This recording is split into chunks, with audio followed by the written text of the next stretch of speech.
quite well. We're all just people looking for a place to go. Well, Sty has made one, and it is quite a show. Come meet Sty. He's quite the guy. If you're feeling lonely, come and make a friend. If you need a story, on Sty you can depend. His voice is soothing like a lullaby. Sometimes he brings a tear to my eye. Sit around the campfire and hear him tell his tale. Some may be able to relate to him quite well. We're all just people looking for a place to go. Well, Sty has made one, and it is quite a show. Come meet Sty. He's quite the guy.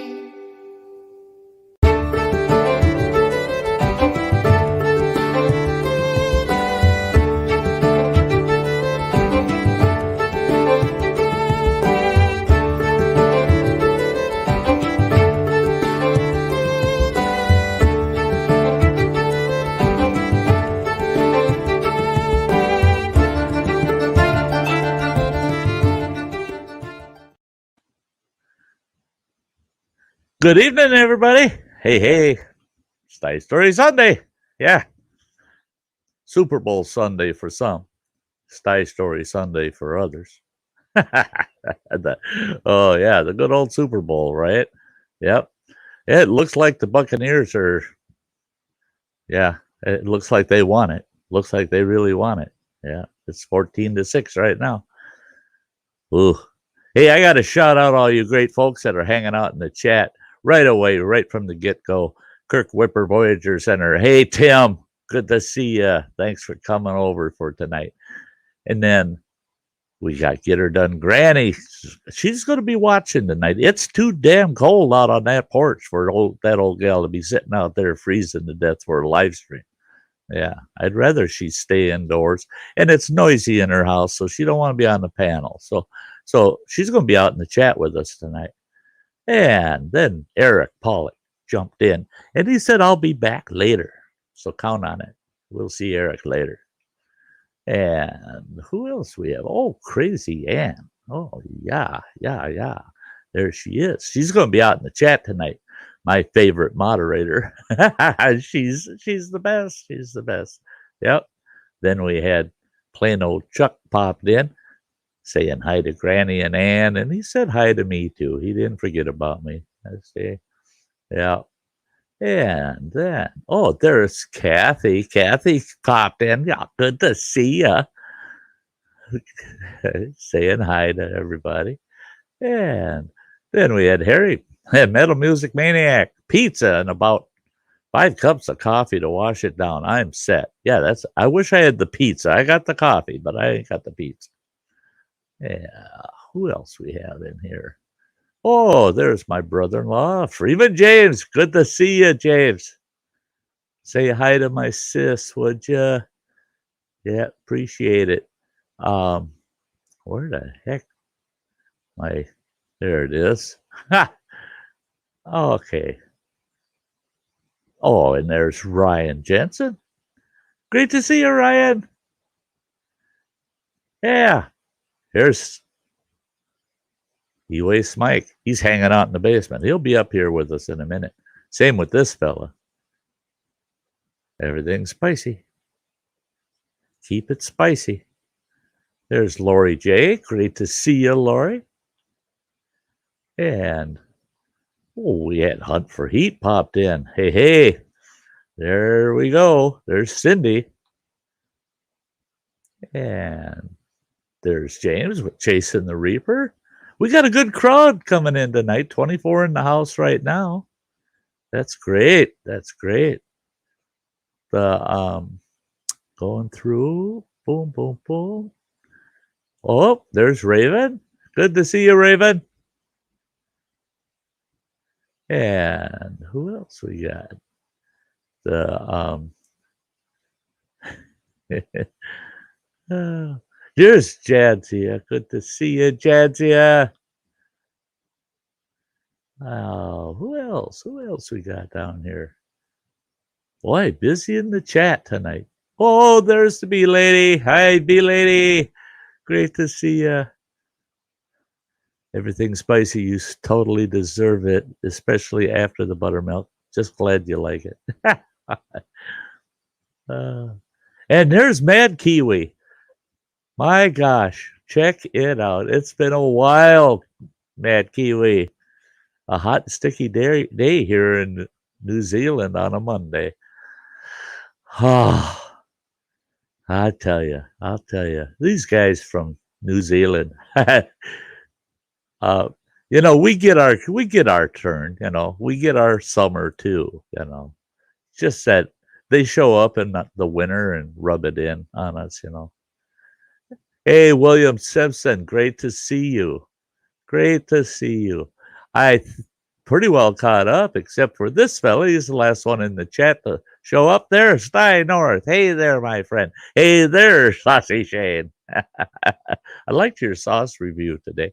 Yeah, that was pretty good. I got some explaining to do, but I'm going to do it after I bring these fellas up on the panel. I got to get things set up here. There we go. First come, first served. There's Mike. Yeah.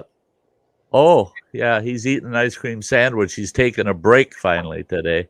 I'm working and eating. Yeah, working and eating.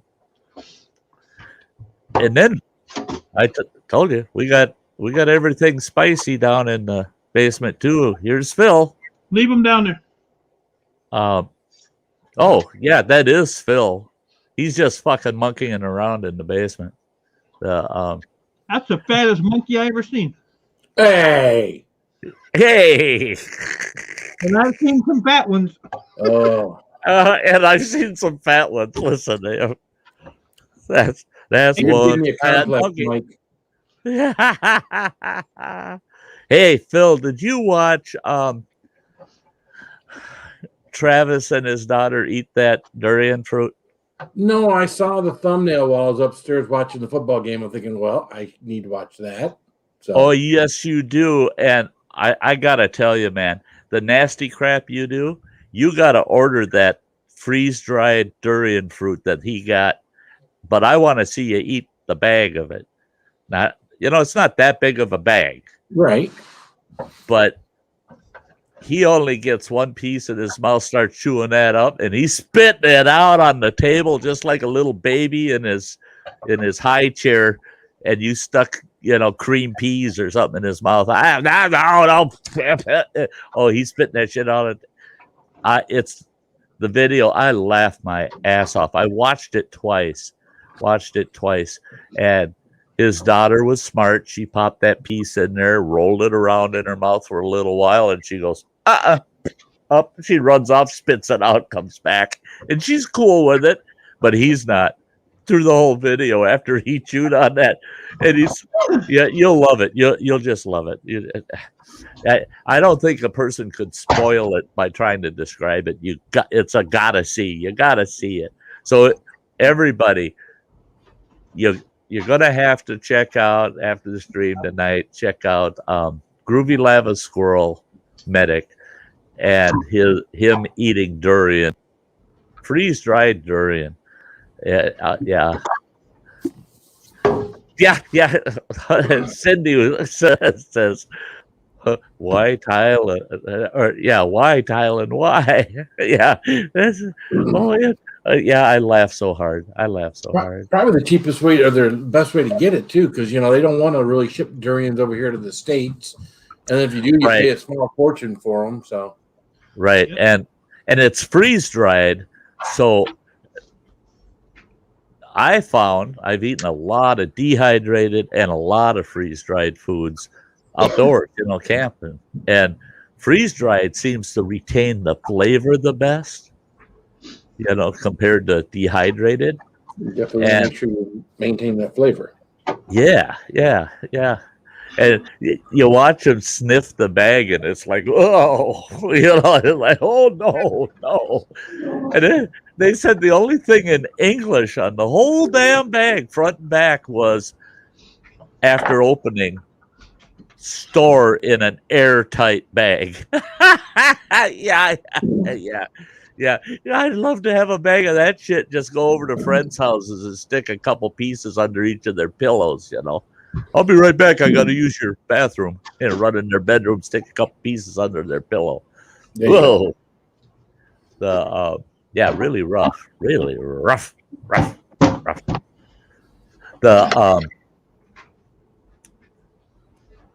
That tonight's story is going to be. I think it's going to be fun. It's about the honey wagon, and for those people out in the world that never been in farm country, that's a honey wagon. Yep, we're going to take a ride in a honey wagon tonight. Yeah, I'm not going. Not getting in it. Oh, excuse me. As a kid, I rode in a honey wagon several times. It was always fun to ride in a honey wagon, but it was never my grandfather's honey wagon because he was smarter than that. Because if somebody were to engage the paddles on that thing and there's a kid in the back, you hit the wrong bump, guess what? You got kids spread all over the field. Yeah, it's a pretty dangerous piece of equipment to be riding in. But there was a farmer close to my grandfather's that didn't give a shit. Yeah, go ahead, kids, jump in the honey wagon. We'll give you a ride, We never rode in a honey wagon that had been recently used, We always rode in them after it had rained a while and it dried out, and the stink is pretty well out of it. But yeah, because we just were talking about you, Groovy Live Squirrel. Yeah, hey, Travis. Yeah, that video was to die for. I loved it, man. Durian fruit. Yeah, you should take a pocket full of that with you to work every day and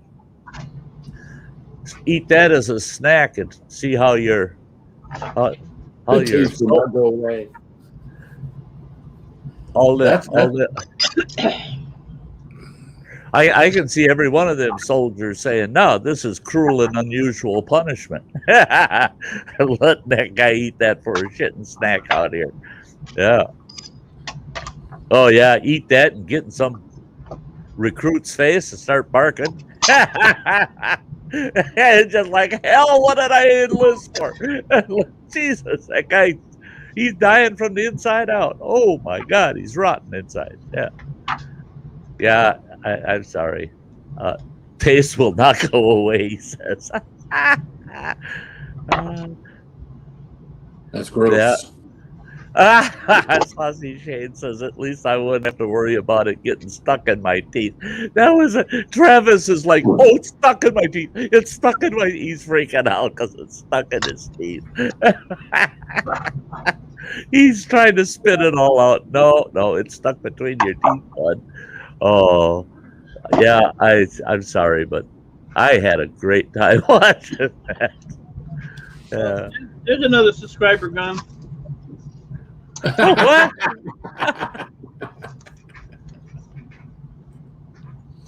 Hey, Step Van Dan, great to see you. Are you freezing your ass off up there in Minnesota, just like I am here?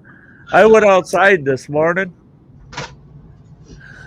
I got 10 feet from my building, and I turned right around and said, oh, hell no, I ain't doing this shit. I don't care if there's something I absolutely have to have. It ain't happening today. And I come right back in the building. I said, that ain't going on that shit. It was 9 below, but the wind chill was 25 below. When I went out there at 10 o'clock this morning, I said, no, ain't doing it. No. And right now it's 5 below and 23 below wind chill. The wind's blowing so damn hard out there. Well, it must be really cold where Step Van Dam is because he said it's underscore 11 degrees. So underscore got to be even colder. Yeah, look, it says underscore 11 degrees. So, I mean, that's a really different. See, they got a whole different scale up there in Minnesota. You know, yeah, they're all on their own.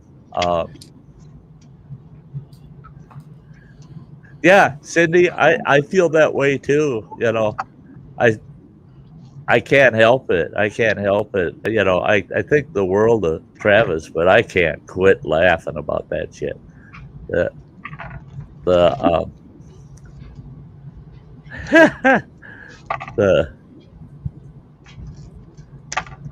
yeah. That's making racket up the stairs. What? You got racket upstairs? Making racket upstairs. Well, my daughter's got her friend over. My oldest boy and his wife are here with their dog. My granddaughter's here. I mean, it's just there's all sorts of commotion going on upstairs. Can't hear it coming across your audio, so that's cool. Yeah, you can deal with it. Can you hear me all right? Yeah, we can hear you good. I had the speaker further away, so I just moved it. Yeah. Well, he went outside today and his coffee cup, it froze so fast the ice was still warm.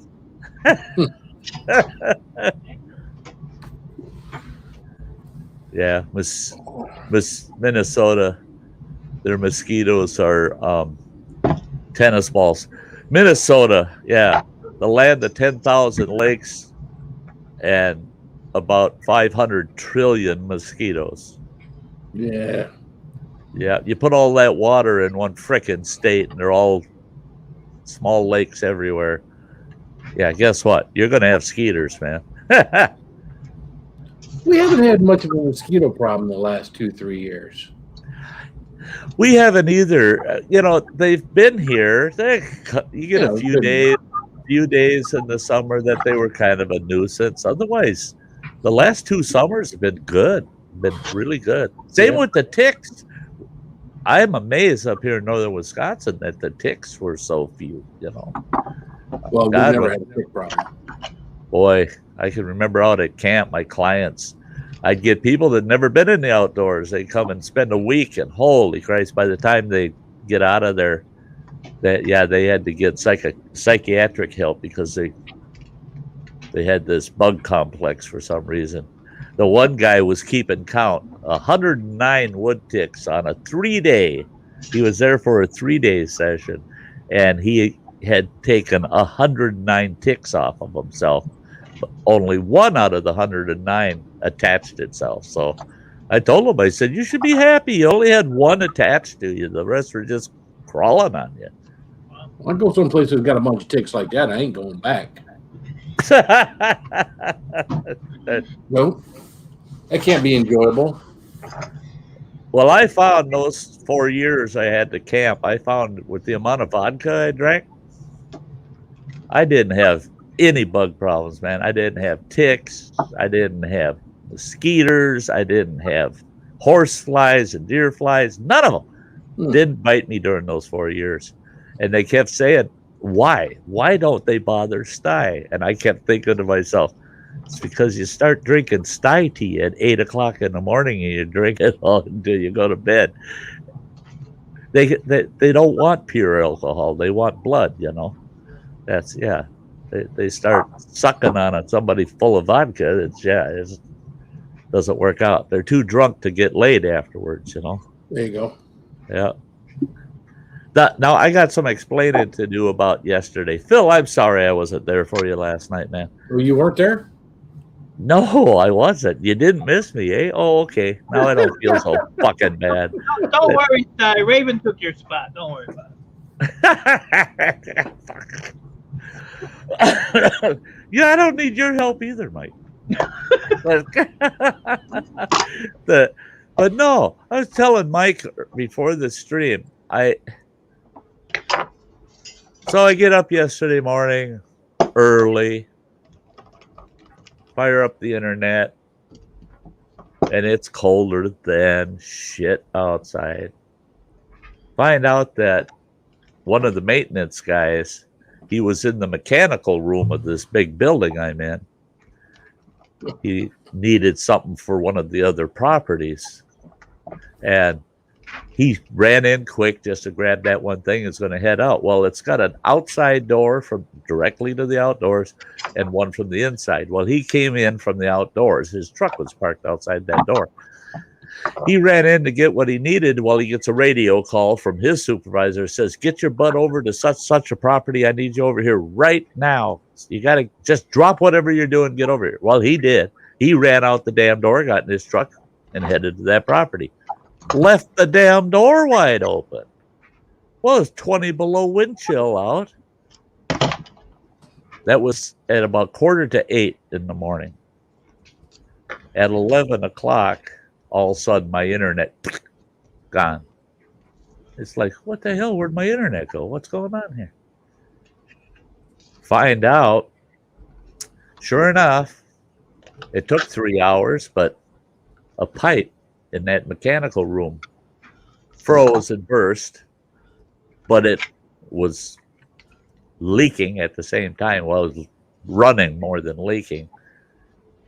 And that water was spraying right on top of the big control panel in the mechanical room that handles all the internet for 82 apartments, all the television, all the cable, everything, and all of the landline phone services. Well, it shorted that big control box out, and it fried a bunch of stuff in there. The buggers, oh, I tell you what, they were getting the phone calls. Man, were they getting the phone calls. You fix that shit. You fix it now. Super Bowl's tomorrow. You better fix it. Well, Spectrum, they were pretty sure they could get it fixed. They're part of it. CenturyLink, the phone company, they said, yeah, we probably can get it fixed. DirecTV said, some people are going to go without the Super Bowl. Oh, I was telling the guy from Spectrum, you don't want to say that where any of the tenants can hear that shit. They're going to scalp them. They'll scalp them. Hey, Dr. Smith, good to see you. And they here, because it's a big shared control box, neither one of these companies want to take responsibility. Well, we're not going to fix that. Who's going to pay for it? Well, we can fix it, but we're not going to pay for it. You know, that's the argument they were having. Well, the guys that showed up to work on it, they're waiting for corporate office to give them the go-ahead. And the corporate offices are arguing over who has to pay for the shared responsibility of that box. Well, duh. Split the bill 3 ways and shut the hell up and get us our internet back. Well, Spectrum told me if we don't have it hooked up by 6 o'clock this evening, they said call us tomorrow morning, which would be this morning, and we'll let you know if it's going to be a fix for Sunday or you're going to be looking at next week. I said, oh shit, you don't want me having to call you, you know. Well, finally at 11 o'clock this morning, my internet was back. So yeah, I was dead in the water for 24 hours. That pissed me off. Oh, that pissed me off. But we're back up and running. Okay. Yeah, we got another person that'll be here soon. They may come in during the Sty Story, but I'll pop them up and we'll shout them out after the Sty Story. I gotta take a look at things here. I should do one of these, I suppose. Just because. There you go. Share it out, guys. Share it out. I keep forgetting I have banners. But I'm old, you know. What the hell? Yes, you are. Really. Yeah, I are. I got so goddamn upset over that internet yesterday. I thought I was having another heart attack. I haven't felt anything like that since I had a heart attack 4 years ago. And it's just like, holy shit, they're going to give me a heart attack. You just go over to your boy's place. You ain't got no internet. Go over to your boy's place. Hang out. It was too damn cold. I could only make it 10 feet from my door. You did say that. Yeah, it was too damn cold. Come on, you're tougher than that, you old bird. It's a you gotta really wanna. I could have done it, but I'm sure running water wasn't home, so you only had to go entertain with Joe. oh, that's the hard part. That's the hard part. There's no way I could entertain him. We're getting feedback. I don't know where it's coming from. Nope, that's not it. It's coming from Mike.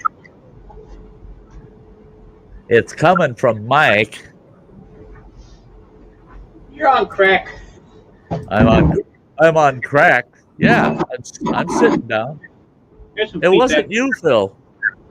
There, it's still there. It's What's it sound like? it sounds like feedback. Echo, but there, it's gone. Oh, I can fix it. Yeah. I don't. Both these guys jumped. Get your butts back up here, you goofballs. Hey, Hike with Mike. Good to see ya. Good to see ya. I think I pushed one too many buttons. You just totally disappeared. Then Mike, he says, I can fix that. He totally disappeared. Yep. I'm not hearing it now, but Mike. I'm sure if Mike comes back, it'll probably be solved. Sometimes it's just that way with StreamYard. Yeah. Cam used to have problems like that. Yeah. I had that problem a long time. Hike with Mike. I only care enough to, what's the score? And I'll tell you what, they're in halftime right now, and the Buccaneers are 21-6 with the Chiefs. So I got a gut feeling the game's over. 21-6. They dominated the first half, so they didn't do nothing in their first two drives, Tampa Bay, but after that, it was Brady Gronkowski. Hey, why would you let not only Brady but Gronkowski go if you were the New England Patriots? Boy, you must be really big on yourself. Must think that you're something fantastic as a coach and an owner when you let your top two playmakers on your offense go. Go, yeah. Gronkowski go if you're the New England Patriots. Boy, you must be really big on yourself. Must think that you're we get to hear. He's got his YouTube on.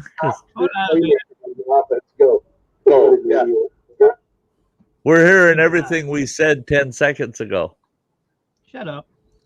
It's by design. He's being an ass. Yeah, he's doing it on purpose. He's good at shit like that. That's Do you hear it now? I don't know. Now. Well, even the other night when it happened, no, it's good now. It would start to happen after a while. It didn't start that way. It just got that way. Right. No, I was wondering because my dryer is running. Well, go catch it. My dryer that don't work is running. Oh, his dryer's running. It doesn't want him to stick them stinky underwear of his in there again. So you see what I got this guy? League of Fire hat, man. That's awesome. It was gifted to me by a wonderful lady that we all know and love. The lady. That is awesome. I was nervous because she had said that she was sending something out. And I'm nervous, right? Because you don't know what it is. Right. The bee lady's good about that. Well, she sent me that bee wax and she never would let me know what it was. Just, I think you'll like it, she kept saying. Yeah. She was right. So then I got this box upstairs and it makes no sound. It doesn't rattle because it's a real narrow, the $8 box that you send. And I'm like, oh my gosh. And my wife's like, what's in it? I said, I don't know. I says, the bee lady says it was a surprise. She's like, oh, now I gotta know. I'm thinking, well, no, I should probably open it up on my live stream. She says, well, I'll open it up and I won't tell you what's in it. I'm like, well, shit, no, now I got to know what's in it, right? Yeah. In case she sent me something inappropriate. Yeah, just in case. Well, I opened up a package in front of my wife with from Adele and Luciano, and they had sent me a green mankini. Another one. Like, that's great. My wife just shakes her head.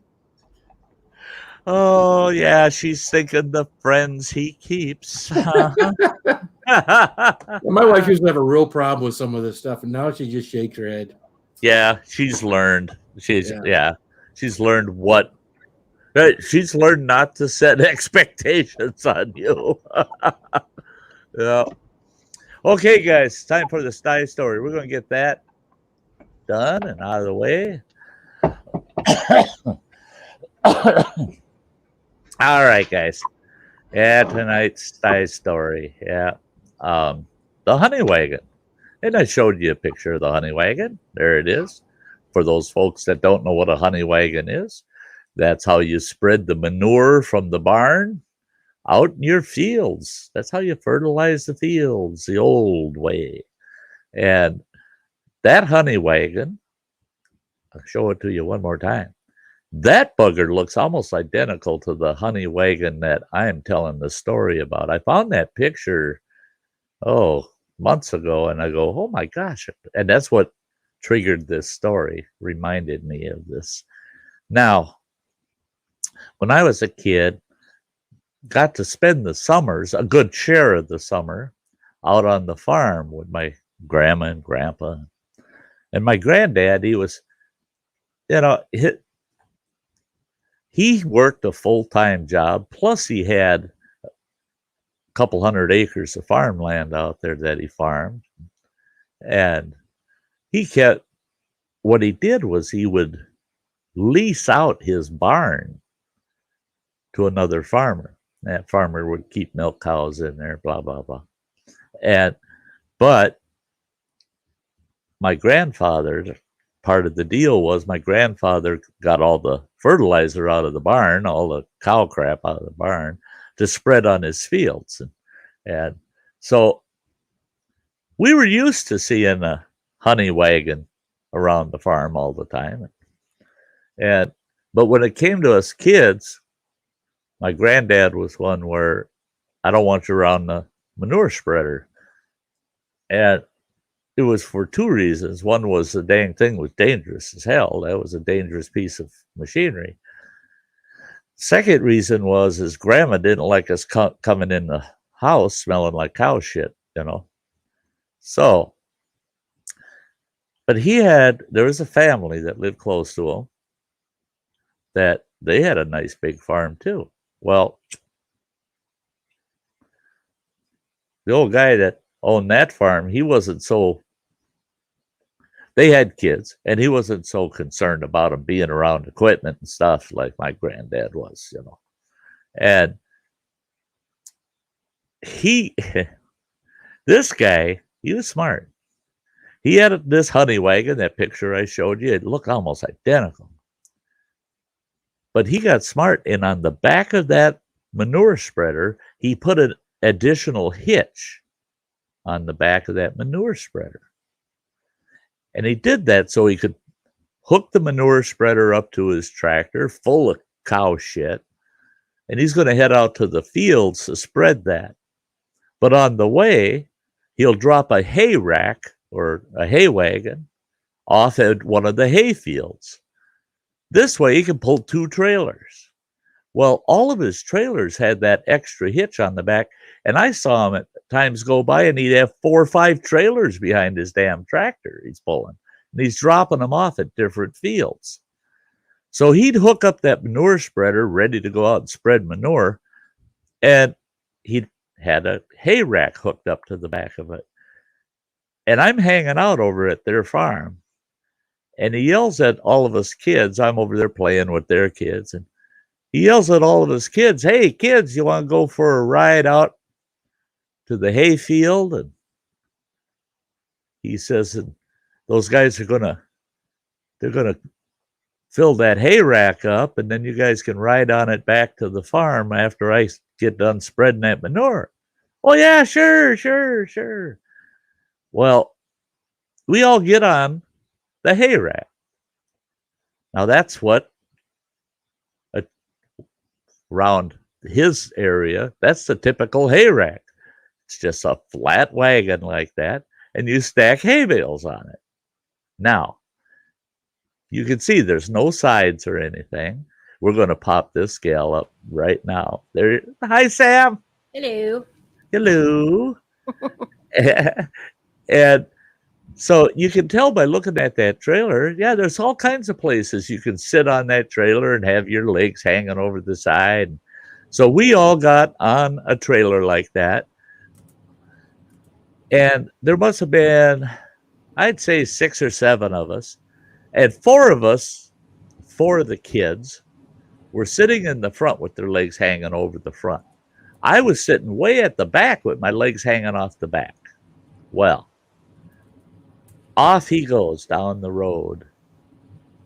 All of us kids sitting on that hay rack, enjoying this fairly slow tractor ride out to this field that's about a mile from their house. Well, his 13-year-old son is riding on the back of the tractor with his dad, right? His dad's driving the tractor, and that kid's standing next to his dad. Well, I don't know if you can tell by looking at this picture, but there's 2 handles at the front. And those 2 handles control what that shit spreader does. One handle turns the auger on, turns the beaters on that fling all that shit out the back. And it flings it about 10, 12 feet in the air and off to the side. It's just flinging shit. I mean, it's just, yeah.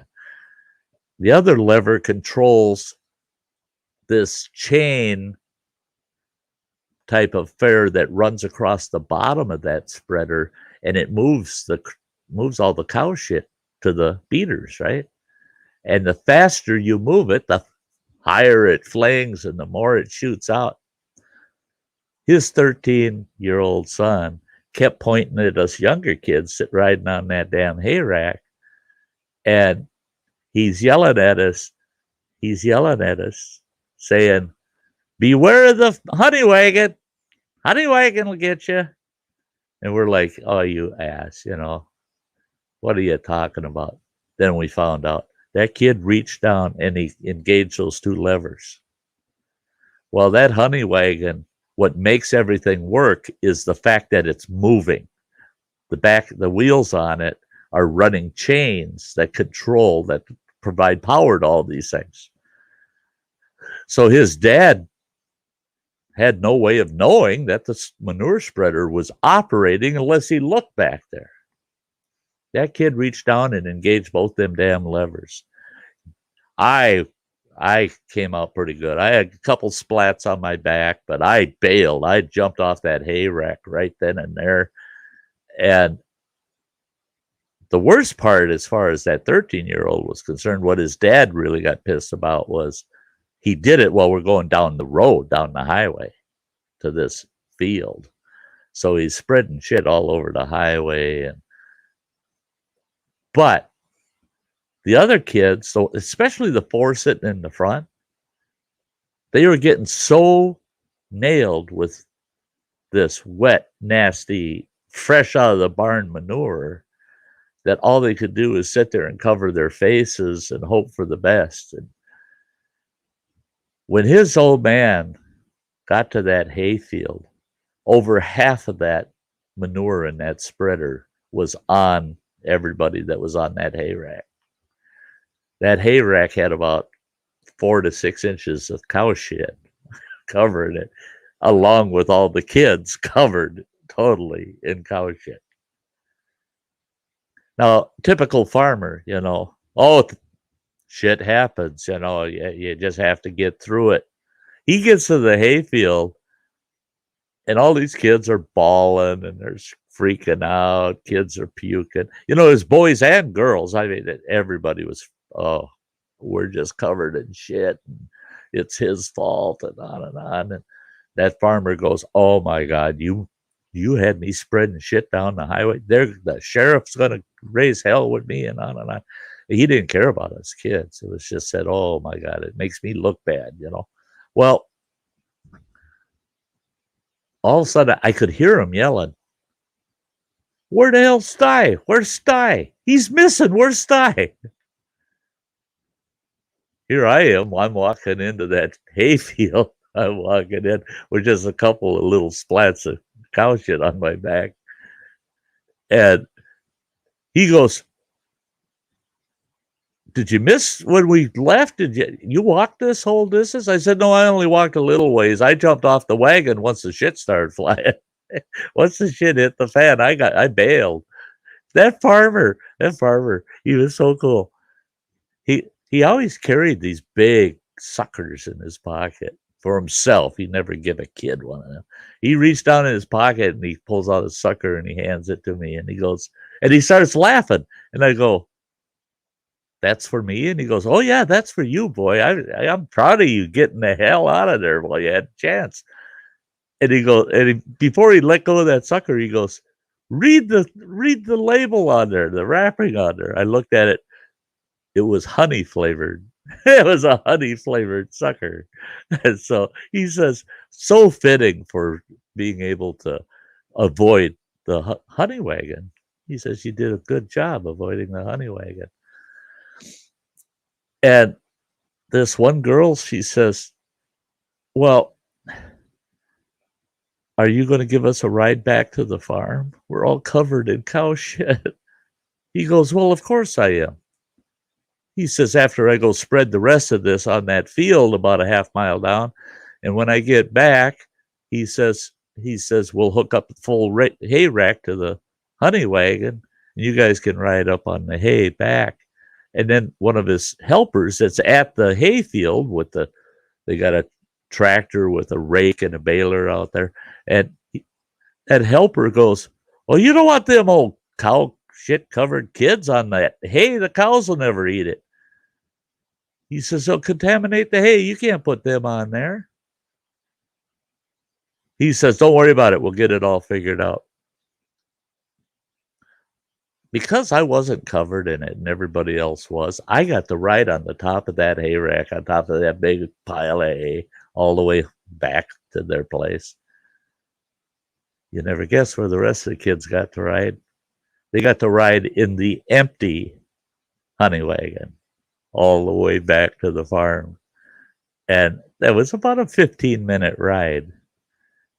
And he figured, well, you can't add insult to injury in that case. You know, you're covered with shit. You might as well ride in the shit wagon, you know. So that's why I always say, if you see an opportunity, don't let it get past. Just grab it. And I saw an opportunity to bail the hell off of that hay rack because the shit was going to hit the fan. And it did. I mean, I never seen kids so covered in cow shit in my life. And it's the worst thing in the world when it's wet and juicy and it's all mixed with hay, straw, bedding. Oh man, it just stuck to them. It just, you know, they all look like Swamp Thing, you know, but brown.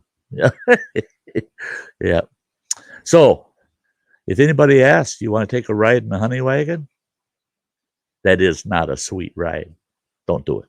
Don't do it. It's not a sweet ride. Yeah. I wouldn't ride behind one ever again either. No. So there you go. There's your Sty story for today. Anybody want to go for a ride? It's like listening to Mike. A lot of times I come from his live streams feeling like I'm covered in BS. Yeah. Well, you could say all them kids were full of shit that day. Right? The only problem is your dumbass still sits there and listens to it. So That is a problem. Yeah. Well, you got guests on there that are interesting, so that's why I stick around. Hey, I bring them on the panel and I sit here and do my work. I'll just let them have at it. Go. I got to figure it out. And then every now and then I'll look up and say thanks for the super chat, and I'll go back and do what I'm doing. Yeah, that's it. That was funny is watching you, K&D, and Ralph, and I'm hearing clicking and all three of them are scrapping, not paying much attention. You know what? There's You know rattling what's coming bad? from all three of them. K&D is terrible because he don't care where he'll be hammering and sawing and man. Hi, King Vapes. And then he says, "Why did you mute me?" Yeah, why did you mute me? Oh, it was funny the other day with him just pounding away. He's got a hammer and a screwdriver, and he's hammering crap. And Mike's over there. You think you can get any louder? You think? And I just laughed. I don't think you're trying hard enough. Yeah. Well, then I went on Cruiser Max panel, and he's in there with a freaking grinder. What a big cuts, chop saws. Yeah. What the fuck? And everybody's, people are sitting there trying to talk. I was like, why? Yeah. Yeah, I mean, it was loud. Yeah. But anyway, Hey, Deity Paranormal and F Sharp. Good to see you. Oh, there was a Super Bowl commercial today. About by 2025, they're going to have GM's going to have either 20 or 30 electric vehicles available in Norway. oh, So it was a commercial all about electric cars in Norway. Not Will Ferrell. Will, what's his name? Maybe it was Will Ferrell. But yeah, there's a couple of good actors in it that did that commercial.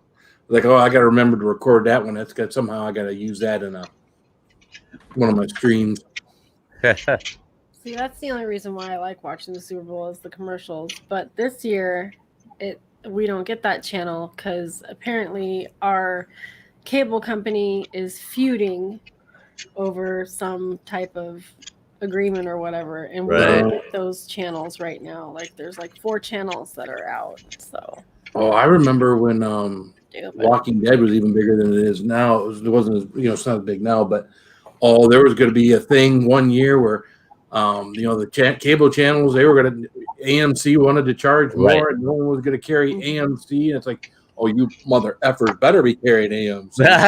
That's for everything, Yeah, Fox, ABC, and CW.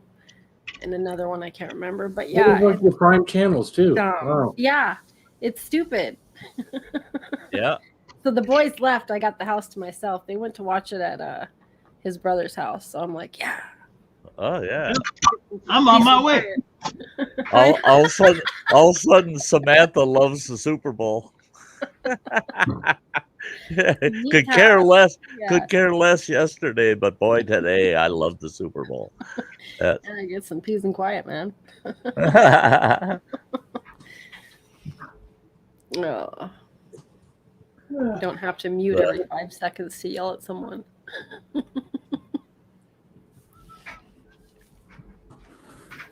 Oh yeah, Cindy. Yeah. They call all of our septic trucks up here honey wagons also. Yeah. But honey wagon goes way back. We're talking, it goes back to the horse-drawn days when they were horse-pulling manure spreaders. They call them honey wagons. Yeah.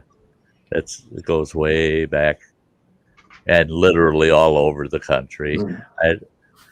I don't think I've ever been anywhere where a farmer, if you said, oh my gosh, I'm sure glad I don't have to pull a honey wagon on your farm. They know exactly what you're talking about. Nowadays, so many people use wet tanks for their farms. They don't have bedding. They got barn cleaners and their wet tanks. All that waste goes down into a system that pumps it all out into a big tank. Then they pump it up. They want it wet. They're always adding water. And then they suck that into the big trucks and they take it out and spray it on the fields. Instead of flinging solids, they're spraying a liquid. The pig farms are the worst. Oh, man, they all use wet tanks. And when they're spreading pig manure, oh, yeah. I prefer it wet. I bet you do. Hey, Dan, good to see you. Hey, Dan. Hey, Dan. the yeah, you know, what the heck, the days on the farm, you know, the Ann likes it wet. Ann likes it wet, wet, wet. Oh, you heard that? I said that one kind of low. Yeah, Kinda we thinking out heard you. Yes, We're- we Just heard kind you. of thinking out loud, you know. So sorry. The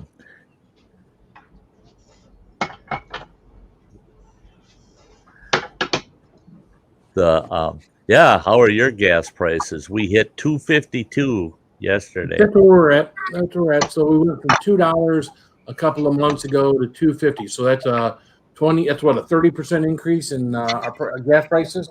Yeah, yeah. And I agree with your comment out there. We're going to be seeing that $5 per gallon before the summer's up. I'm telling you, man. It's, you know, and I was thinking about that yesterday. You know, I'm trying to prep, get ready for this summer, you know, to be out of my home 99% of the time and out at camp. And so I'm buying a generator. Thank God that generator on 2.5 gallons of gas, it'll get about 8 hours of runtime off that 2.5 gallons. But at $5 a gallon, that's going to make it pretty spendy. Yeah. But That's ridiculous. But fortunately, the Forest Service reassured me, you will not be buying gas except for your personal vehicle. And you'll have our Forest Service truck to do anything related to the campgrounds. And you'll have all the gas you need for your generator, all provided by us. And I told them, I said, you know, I appreciate that. I appreciate that I don't have to spend a bunch of freaking money there. But part of me doesn't appreciate it because at $5 a gallon, you're covering that cost for me. But who's paying it? The working man's paying that. I mean, it just goes back into the tax base. It's got to be paid for somehow. So they're going to provide $5 a gallon gas for me to get around, do that shit around the campground, and it's going to come out of the taxpayer pocket. I don't like that. That's irritating the hell out of me. There is no reason. We all know there's no reason that for gas prices. It was proven. I mean, I got so used to gas being between 196 and 206.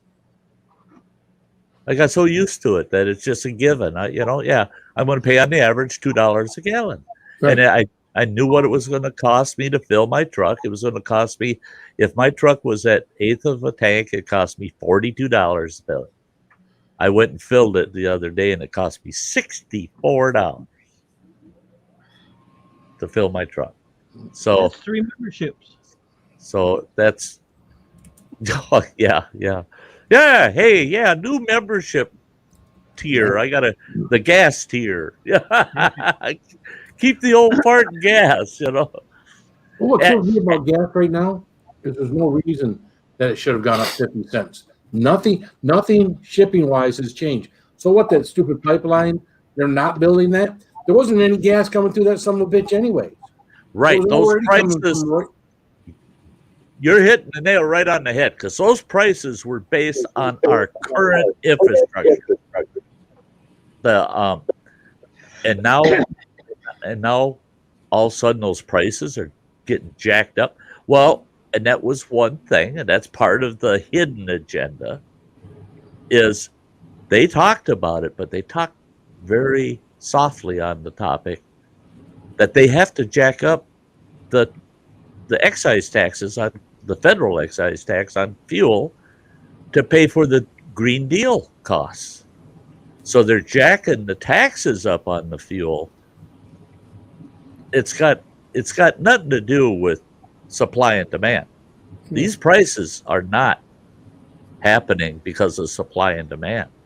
Now, so much for your $15 an hour, because you're going to need that extra $3 or $4 an hour to pay for your fucking gas to go to work. Gas to get to work. That's it. You aren't getting a raise. So if you think you're going to minimum wage, if you are not making $15 an hour right now, and you think you're getting, I'm getting $15 an hour, every bit of that and probably more will be used for gas. See, I told a guy yesterday, he was saying, I'm all for the $15 an hour. I'm all for it. I said, I'm all for it if you turn the clock back a year and a half.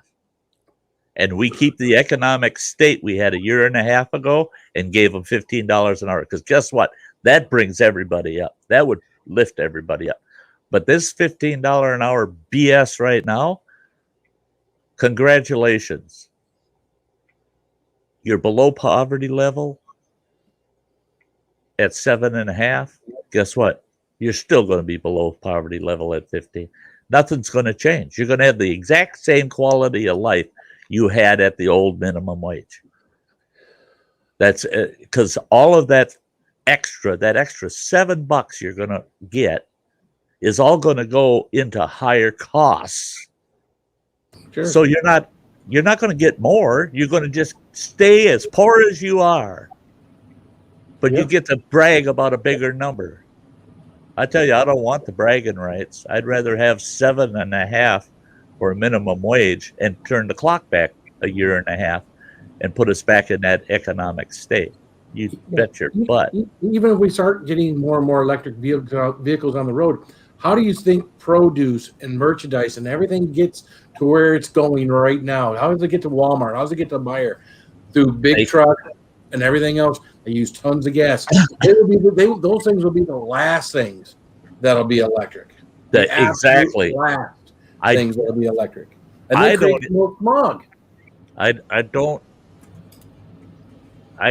understand why anybody in their right mind isn't looking close enough to find out what is, they keep saying, oh, we're basing it on science. Well, all right, folks, go out there and look at the science. You think you're going to have a truck out here, 18-wheeler, hauling 80,000 pounds with electricity? He might get 200 miles a day. These guys are running 500 to 700 miles a day, and you're going to cut that down to 30% of that because there's no way, unless they're hauling all them batteries in the truck. The amount of batteries it would take to run a tractor-trailer operation, you're going to have 10,000 pounds of added weight to that truck to be able to pull it. So that's 10,000 pounds less freight you're going to get to haul. People don't want to look at it. They don't want to accept the facts when you tell them, hey, the numbers don't lie. That's one thing. Mathematicians are great. Scientists, it's all theories. It's all theories. If everything's this way, we're sure this is the end product. In theory. Well, it's in theory because it's never been done. That's why it's in theory. Numbers don't lie. Numbers are the numbers. And what'd you laugh at? Metal music maniac. He's fucking funny. Look at that. I need to start packaging my own farts.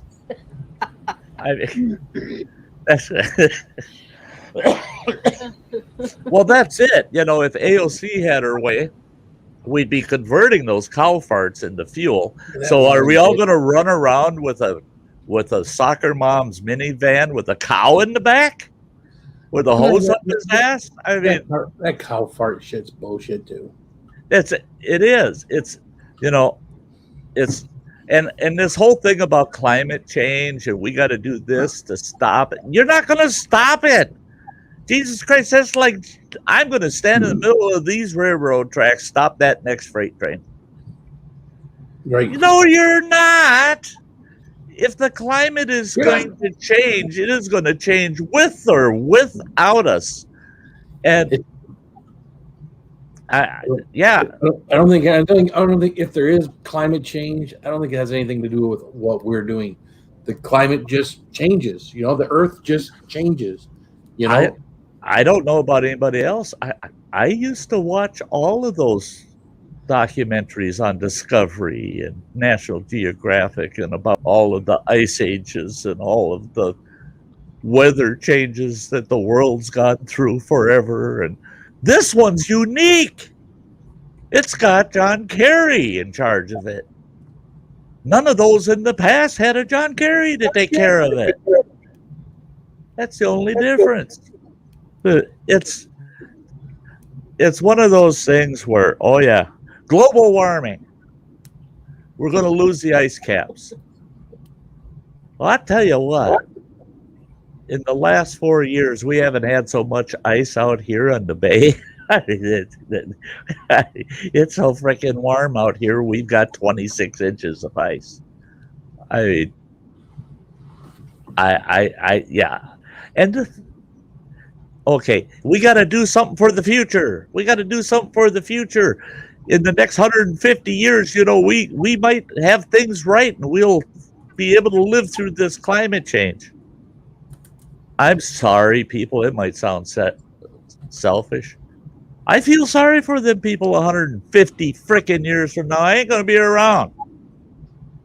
And I don't wanna be in my grave, rolling in my grave and saying, oh, I made all this effort and I went into huge debt to save the environment and it didn't work. Oh, well, yeah, okay. You want to be concerned about the future? Quit spending money we don't have. Quit putting our children, grandchildren, great-grandchildren in so much debt that they won't care about the weather. They're going to be eating each other because there ain't no groceries. Well, or they'll be eating a lot of rice because China will be feeding them. Yeah. Yeah.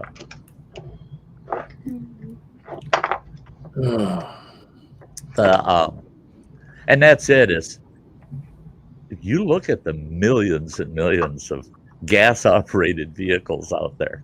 Now we're just talking about the vehicles.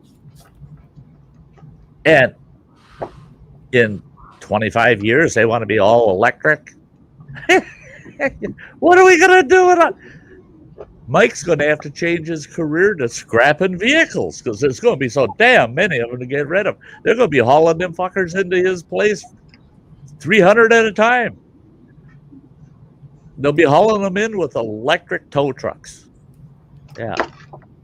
How many do you think I can fit down here? That's it. You're going to need a bigger basement, boy. All right. I'll dig another level. I have an underground parking garage.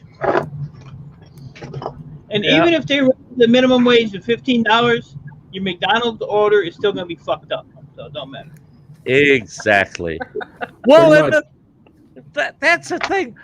Last time I went down to Minneapolis, St. Paul, I'm driving through the suburbs of Minneapolis, and there's a McDonald's that's got a big sign out there, now hiring, starting entry level, $13.95 an hour.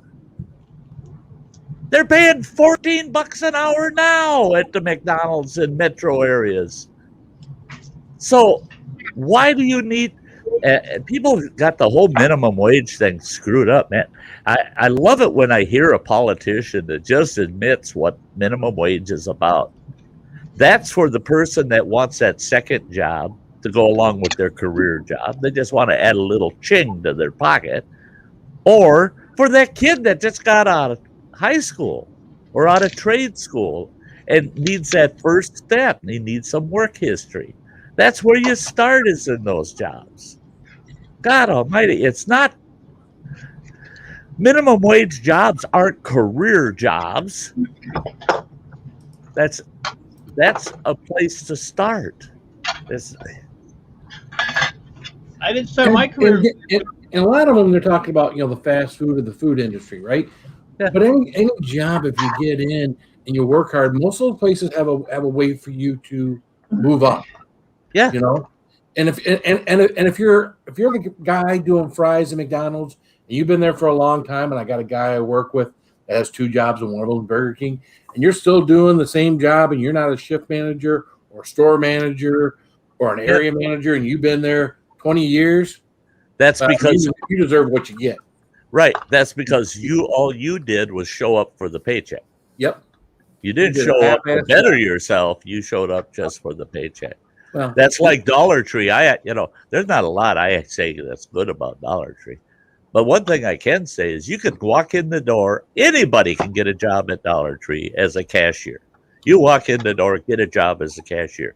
And I guarantee you, if you work your butt off, you're a cashier, you don't stand there at the till when there's not a customer with a thumb up your butt. No customer, you're out on the floor, you're facing shelves, you're busy, you're working. I guarantee you in a year, you're going to be an assistant manager. And within 3 years, they're going to want you to go someplace to be a actual store manager. Within 8 years, you can put in to be a district manager. Yeah, you can grow in that damn place. You can go from making minimum wage to making $65,000 a year in about 5 to 8 years. So that's what minimum wage jobs should be about, is that's your first step. That's your first step. Incentive to do better, work harder, and get a higher paying job. Yep. When you're working a minimum wage job or a partly minimum wage job, your job should be, when you're not working, should be finding a better job that pays you more money. Yeah. And if you aren't, well, shame on you. God, Shane, that's a shame, man. That is a shame. I wish the hell you lived up here by me when I was a tribal financial manager. I started a force account crew, 93 people I hired. And we remodeled all of the homes that were owned by the tribe. We built new homes. My painters, mind you, all they did was go in, throw rock cloths down, and paint the walls. Entry level, $16.95. That was the lowest paying job I had on my force account construction crew was painter. And you started at $16.95. Most of my painters were making $18.50 to $19.50. And an electrician, I would have hired you on staff as a permanent position. It's an electrical maintenance position we had. That paid $24.50 an hour. $24.50 an hour, Shane. And I would have hired you in a flash, man. Well, Shane is in one of those situations too. He's in a rural community, right? A lot. So 13 is probably, is probably your cost of living is a little less. Yeah, it's okay. So $13 in Tennessee isn't $13 maybe where I live, or maybe where if you live. Well, where I live, right.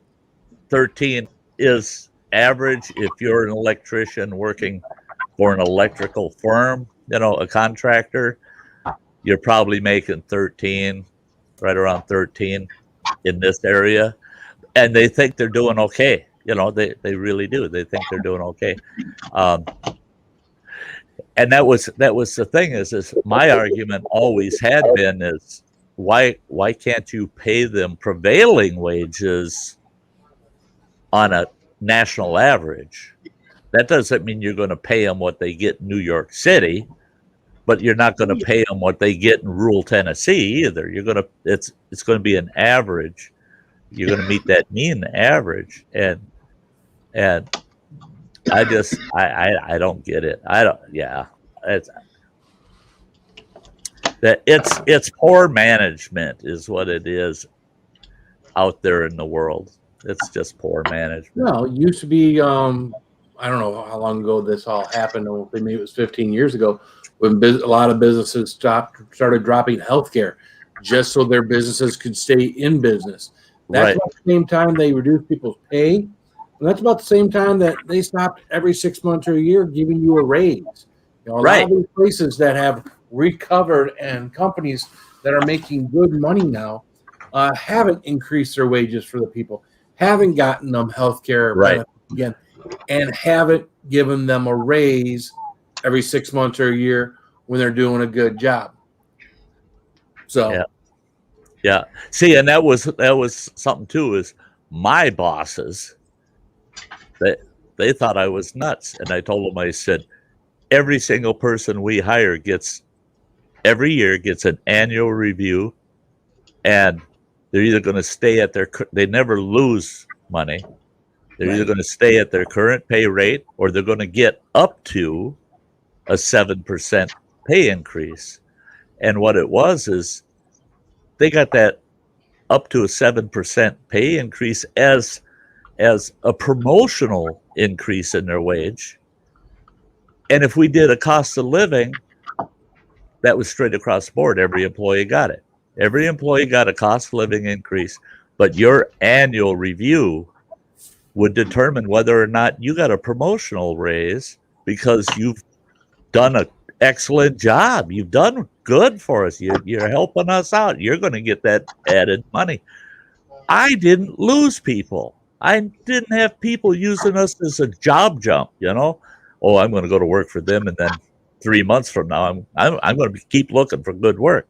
Oh no, they got on with us, and they wanted to stay because they were treated decent, you know. They were paid well. They got incentive raises. They got vacations. They got insurance, cheap insurance. It goes a long ways. I mean, what the hell? Look at that. I feel left out. Geez, God almighty. That's me too. Oh, wait a minute. Sam's back. I'm back. Oh, yeah. See how fast we come back? Sam's back. We're back. Jeez, man, that's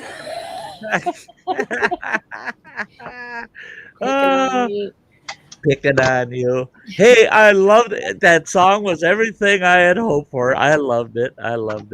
Oh, today's. Yes. I've been waiting days. Thank you, though. Yes, I loved it.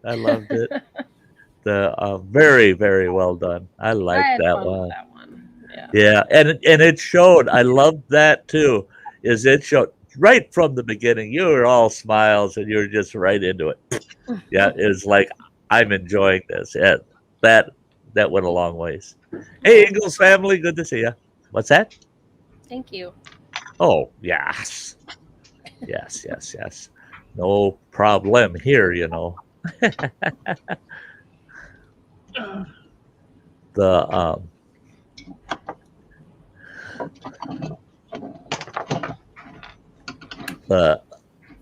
Looking at some of these comments out there. Yeah, it's hey, Joey, by the way, I didn't yet shout you out.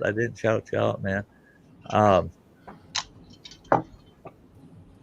At least I'm not missing any super chats tonight. I was so fun when Phil told me that. He goes, just a little constructive criticism. He says, man, you really got to shout these guys out if they're going to super chat you. I said, well, I do. I always shout them out. He goes, you didn't last night. I go, what? Get that? Fuck, I did. I went back and looked, and I'm going, oh shit. Ryan super chatted me, and I didn't say nothing. I missed it, son of a bitch. Oh, I don't like that. But I do love those guys that support the channel, and because that reminds me, I gotta play this. So take a deep breath, run, pee, whatever you gotta do. This only takes a minute. Already peed.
Hey. The wonderful people, all those members, they're great folks. All of them. Every single one. Hey, everybody got their taxes done yet? What? Yep. I got mine done. Did you? Yep. I'm waiting on one frickin' thing. And then I realized, can I just file without claiming it? Because it would be a credit. It wouldn't be something taxable. So can I skip that? Hey! Don't. Shh. Oh my God. Oh, Mike. He dropped. Look at what Mike dropped. He dropped that in my hallway, man. I'll bend over and pick that up. Wow. Shout me out. I'll shout you out. Hey, you old bearded fucker right down there tearing shit apart. I need that. I might need that back since you brought up taxes. Oh yeah. Oh, taxes. Don't forget about the Alamo. Yeah, I don't get refunds. Well, that's it. I figured I got my taxes done this morning, but I'm missing one thing. And like I said, it's a credit, so actually it would help me. But I don't want to wait for it. My taxes are all done, other than that one frickin' thing.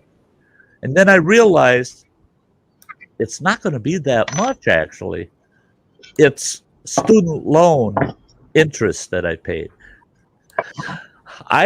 Last year I paid $1,400 in student loan interest plus principal. The principal is not tax deductible, but the interest is.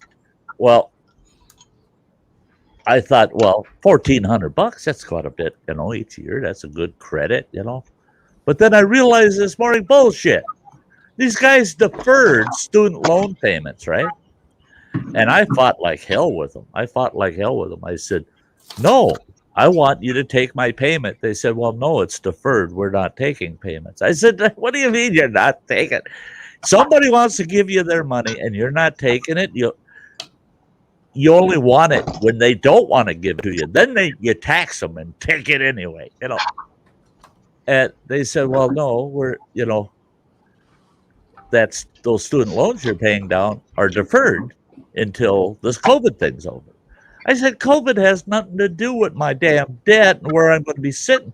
I said, you guys are adding a frickin' year to my debt. I want it retired. I know when it's going to retire. And I got that all planned out. You're effing up my plans. Don't do that. Oh no, it's deferred. Well, then I realized, because it's deferred, and I managed to get them to accept payments all the way until I think it was July or August. And then they wouldn't even accept the payments anymore. I'd make electronic payment. And some bitch would bounce right back to my bank within an hour.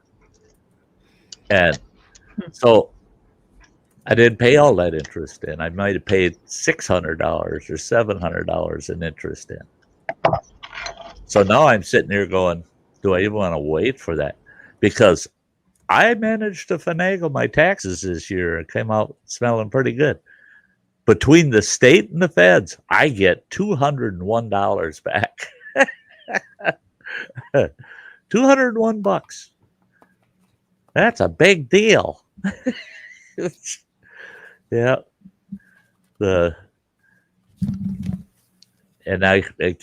Yesterday, was that yet? Or the day before yesterday, I heard a couple people whining they're not going to get their $8,000 that H&R Block told them, well, no, you're not eligible to get the full payment. And the one gal said that her tax preparer said, oh, yeah, what we do is we'll give you a loan and there's a processing fee attached to that. And for her to get her $11,000 tax return, it's going to cost her, I think it was 8%, they said. So they're going to make $1,000 off of her. I mean, everybody gets $11,000 tax return, you'd be kicked in the teeth. I mean, what the hell?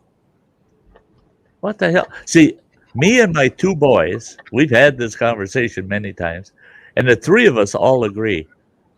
A tax return should equal anything, should never exceed anything you paid in. I don't care if you get everything you paid in. I don't care if you get that back. You're getting it back interest without interest, but I don't care if you qualify to get it all back. Okay, fine. You paid it in. You go ahead. You can get it all back.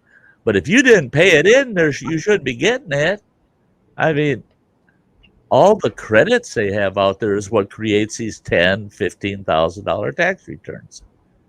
And that's not paid in by anybody. Well, it's paid in like in the past when I had to write, $10,000, $11,000 checks to the IRS. It was being paid in. But yeah, if they withheld it from you and you qualify, you get it back. But all of these extra credits, it's just that's like, okay, I don't understand this whole unemployment thing that they've had. For last year, for a while it was $600 extra a week, then it went to $300 extra a week. I don't understand that, because there's people, and I've talked to these people personally, with that kick add-on to their unemployment, they're receiving in unemployment 110%. The one is he's receiving 110% of what his pay was. So he's making more on unemployment than he did working. Again, that's another. If you're going to add it, it should be added on to what they would have made, not more. Plus, he gets the stimulus payments on top of it, so he's getting stimulus plus an extra $300 every unemployment payment. It's like, wait, none of this is good. It's not. It's false. It's false driving of the economy is what it is. It's just a lot more debt. Well, the government pays you to stay home. That means the government's in control.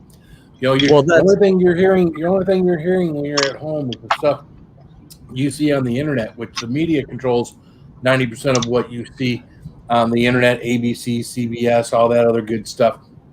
So as long as you're staying at home and that's all you're hearing is news that you're getting off the computer or the internet, and it's all coming from those things, then you're getting brainwashed, because you're not out talking with coworkers, you're not out talking with the general public. You're at home getting fed one side of something, whether you're getting fed the left or the right. You're getting fed something, and you're getting fed it, and you're not getting out in the world. You're not working. You're not with coworkers. You're not going to a restaurant and talking to people. You're not going to the movies and talking with people. You're not going hanging out with your friends and talking to your friends. You're at home. Very controlled environment we live in nowadays, my friends. Yeah, it's designed. It's a whole new world. And I don't know. I'm lucky. I mean, I don't have as many years as you guys have to deal with this yet. I don't. I hate to laugh about it, but my coworker couldn't talk to me. Well, you're an asshole. Yeah. He gets in the biggest. You make your coworkers sit in a box in your corner of your basement. Come on. Yeah. Did you tell him that? Yeah.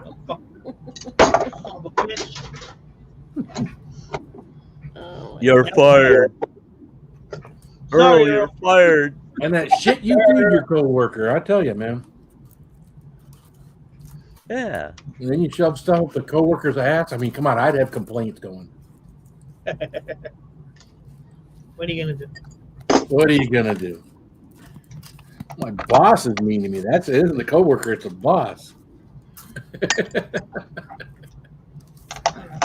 No, Dan, you're almost right. Yeah, it's the House will pass it, but the president can't sign nothing from the House. The House will pass it, but then it's got to go through Senate, and the process they're talking March.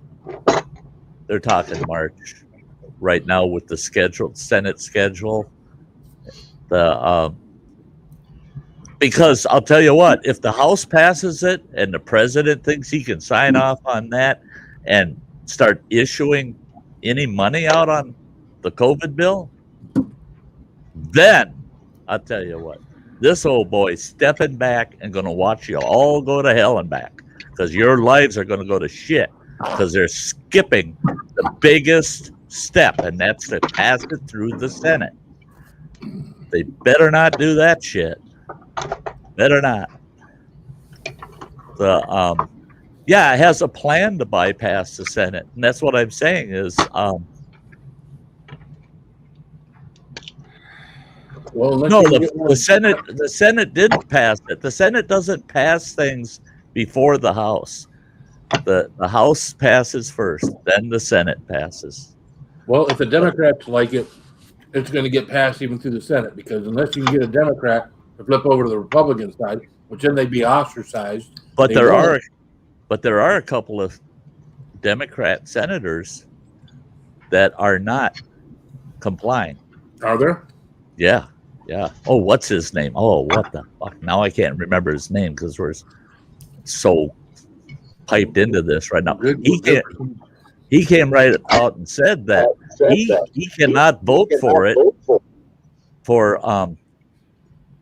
because of the state and municipal bailouts. He said if that's still in there, he cannot vote for it. That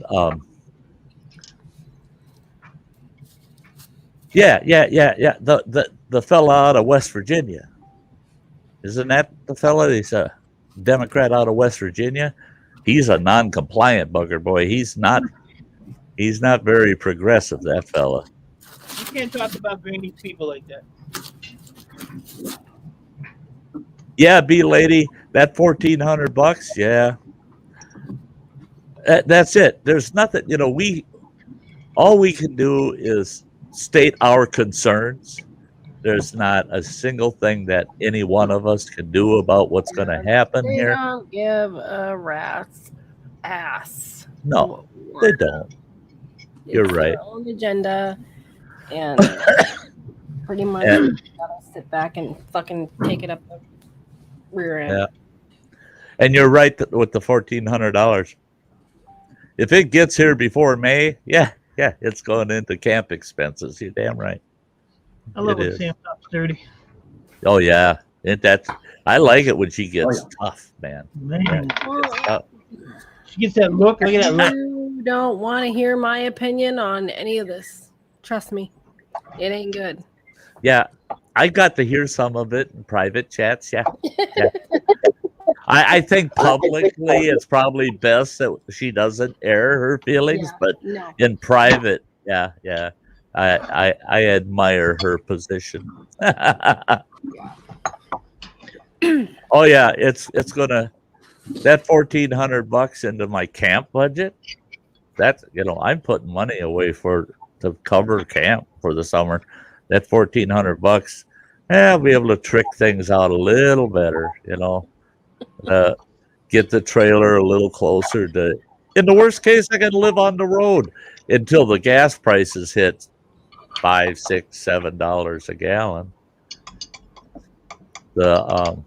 That's the thing with I feel bad for all these these people that basically they're rovers. They live out of their RVs and they just rove around the country and follow the weather. These kind of prices jacking up, they're not going to be able to afford to get anywhere. I like sweary and angry what do they Sam. call that? Nomadic or something? Then there's a little tipsy Sam.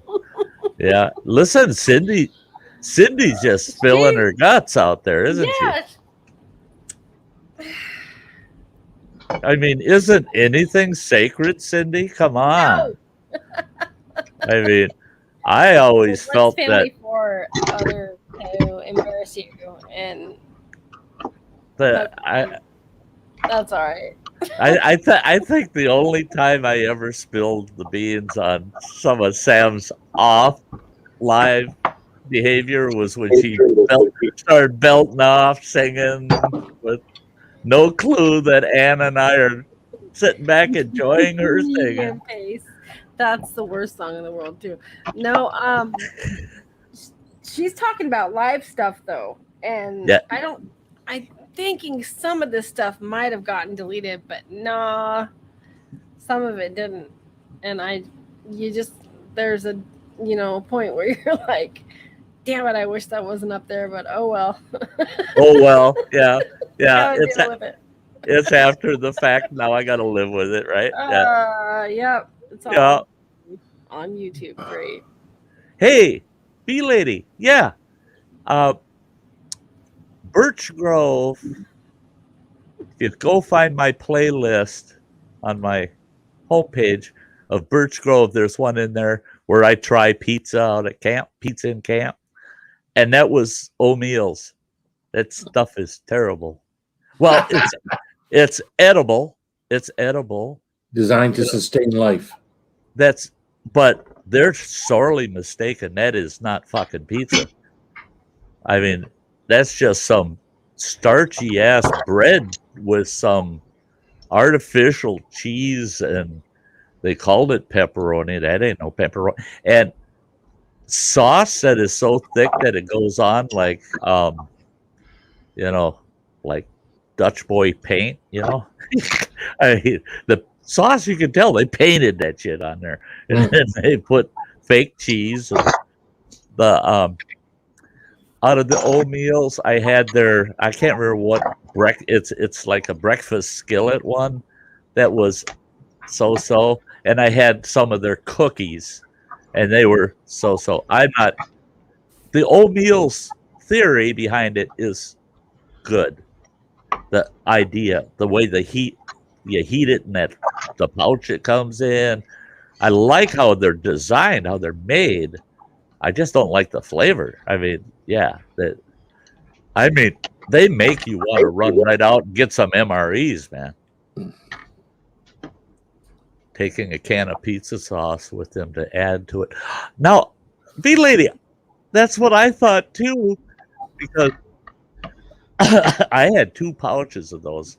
The second pouch I didn't eat. I did do a video of, but on the second pouch, I thought, man, oh man, if I had a nice jar of marinara sauce or pizza sauce, pour it in a bowl and dip it, and dip it in that sauce, that'd be pretty good. Then the sauce would help cover stuff up. Hey, Bee Whistle, good to see you. Fire Squad reaction, good to see you.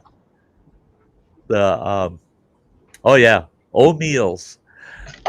I tell you, if I was in, say, season 8 of The Walking Dead, O'Meal's would be okay. Yeah, that'd be a treat. But I'd have to be at least in the season 8 of Walking Dead to enjoy one. I think I don't buy them anymore. I'm not going to try any more of theirs. I'm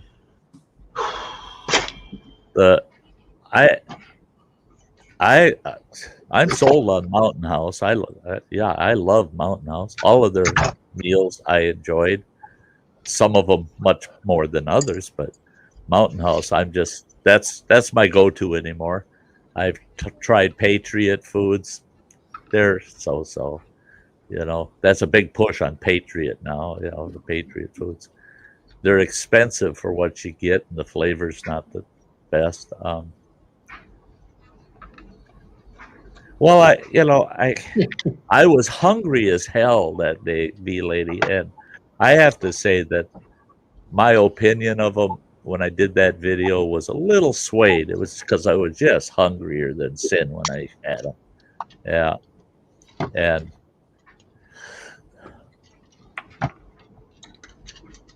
Maybe I need to do another one that's a little more unbiased. Yeah. Yeah, the Mountain House meals are good. Their lasagna was, I like Mountain House lasagna. I love their, what the heck is that one? The sweet and sour chicken one was, I love that. Love it. And their breakfast skillet, Mountain House breakfast skillet's good. Their biscuits and gravy was really good, except the texture. I mean, the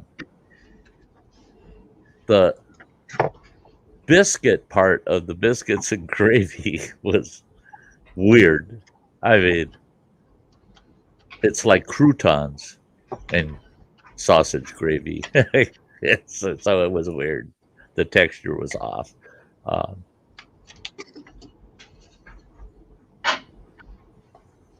Yeah, spicy. Throwing a update in there. I was right. I figured at halftime they want it, and they're going to take it. The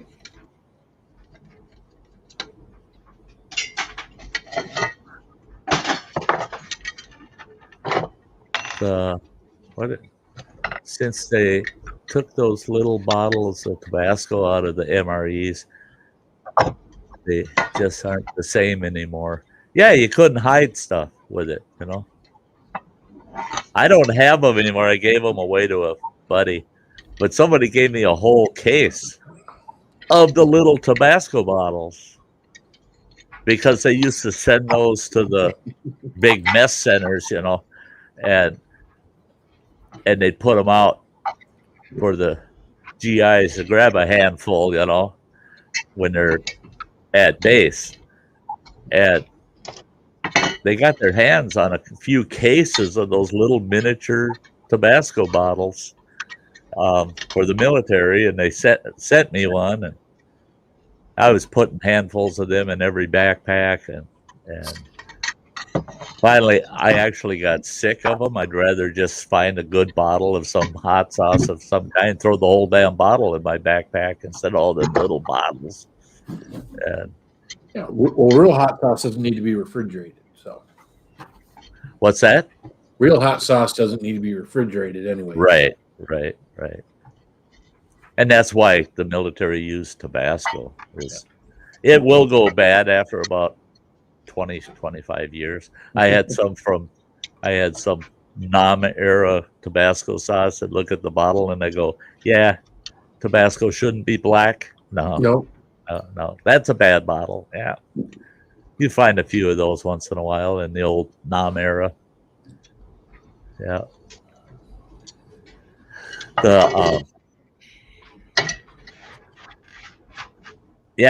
Meals I just skip.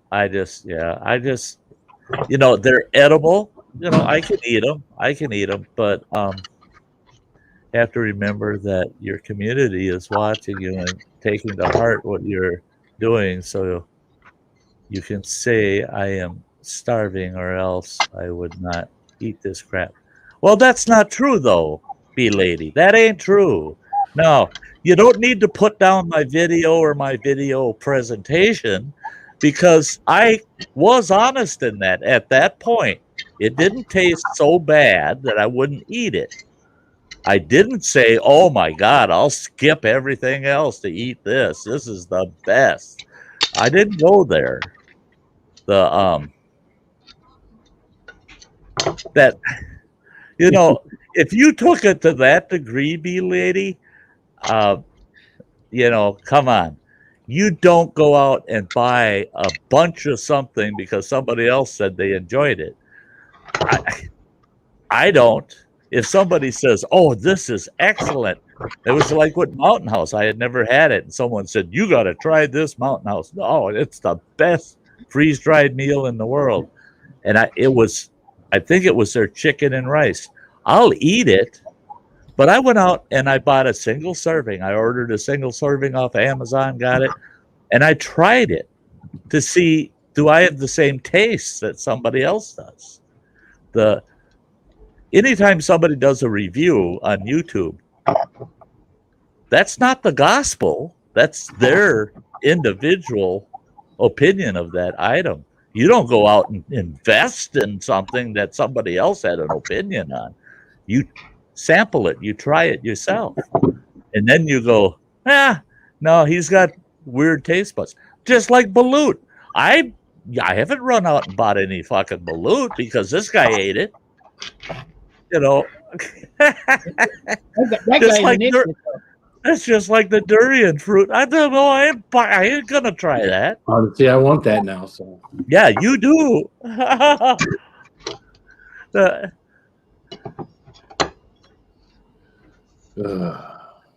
You know, and that's it. Is you can resell that. You can resell those, bee lady. There are people out there that love them. I do know one guy that I met in camp last year. I couldn't believe it. I walked in his camp and he had about 16 O'Neill's packs out on the picnic table, and I go, "Whoa, you really like it that much? I could eat one a week, maybe." And oh no, I like them. He says I like the pizza ones. I throw it in my backpack, and I can have hot pizza when I'm out on the boat or out hiking. And I'm like, okay. But it's the kind of thing where if I want it quick and edible, I can eat them. Yeah, I'll eat them. But I'm not going to spend, and that's a key point too, is I'm not going to spend $7 on a single meal that I'm not going to enjoy. You know, it's not an over the top kind of meal.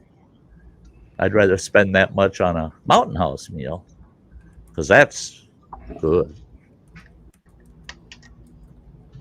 Yeah, the Saucy Shane. I'm back. The wife just got home from work. Oh my God, Shane, shouldn't you be rubbing her feet and scratching her back and fixing her dinner? Right. Oh, Sty's going to get himself in trouble with Shane. Her like a queen.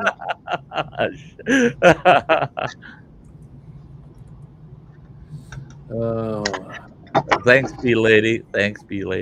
This summer, I'm hoping to have some fun with some videos. I got a lot of stuff to do, a lot of reviews to do. I got a survival shovel. I think there's 16 uses for that survival shovel. I've got a survival hatchet that's got like 6 or 8 different uses to it. I got this awesome multi-tool. This now I got from B Wizzle. You know, I don't know if all the folks out there saw this, but this is a neat rig. I'm gonna get the sample. Get out there and do a review on. Just straps on your belt. A strap on what? It's a strap on. And check this little hatchet out. I mean, that sucker's really cool. I mean, it's a small hatchet head. It's got a hammer head. That's good. Boom, boom, boom. You can put that with that little hammer I sent you. There you go. And it's got a little lever on the bottom. You flop to the bottom, and then it's got a great pliers, crimper, wire cutter combination. What else? It's got, well, and then it's a multi-tool. It's got screwdriver. Here, I should do this so that you guys can see some of this shit, I suppose. Well, no, I don't want to do it that way. Damn it. I want to do it this way. There we go. But it's got, this is a saw with a flathead screwdriver. And I like the saw blade on it. Sharp. And that saw is more of, they actually, looking at the description, they call it the fish scaler. It could be used as a fish scaler. And it's got a file on it. Then it's got, this is a tool I don't need, you know, little nut head notches in it for different size small nuts for a survival tool. yeah, you're nuts if you're gonna be tightening nuts out there trying to survive. But and a bottle opener, that's kind of useful, you know. The then it's got a regular wood saw blade on it. Then, of course, because there's a flathead screwdriver, they got to give you this tiny little Phillips. Now, that's something E-Waste Mike would use because it's so tiny. Most standard size Phillips, this ain't going to work. This is for more like small stuff like electronics. And then it's got, of course, a cutting blade on it. And I was surprised. It's got a pretty good edge for coming from the factory. Awesome multi-tool. The hatchet head. It's got a good little hatchet head on it. Very sharp edge. I could fillet a fish with this bugger. And maintaining that edge isn't a big deal. Just use a strop. Use a strop. You don't have to use a stone on it. But that little hatchet head isn't going to, you're not putting up firewood with that damn thing. There ain't no way in hell. You're going to bust your knuckles on any good sized piece of firewood you try to chop with this little thing. But there is uses for the smaller head like that. But yeah, that's what she said. But the best part of this is sent to me by B Wizzle. It was cool. And totally unexpected. Totally unexpected. So I'll be doing a review on that this summer, along with the other survival hatchet and the shovel. Yeah, I got all kinds of stuff planned for this summer. And hopefully none of it involves any serious wounds like cuts or falling down or any of that typical shit. The falling down part, no guarantees there. That'll probably happen. There better be. I'll have hey Tuna, good to see you. Tuna Shogun's in the house. Yeah, I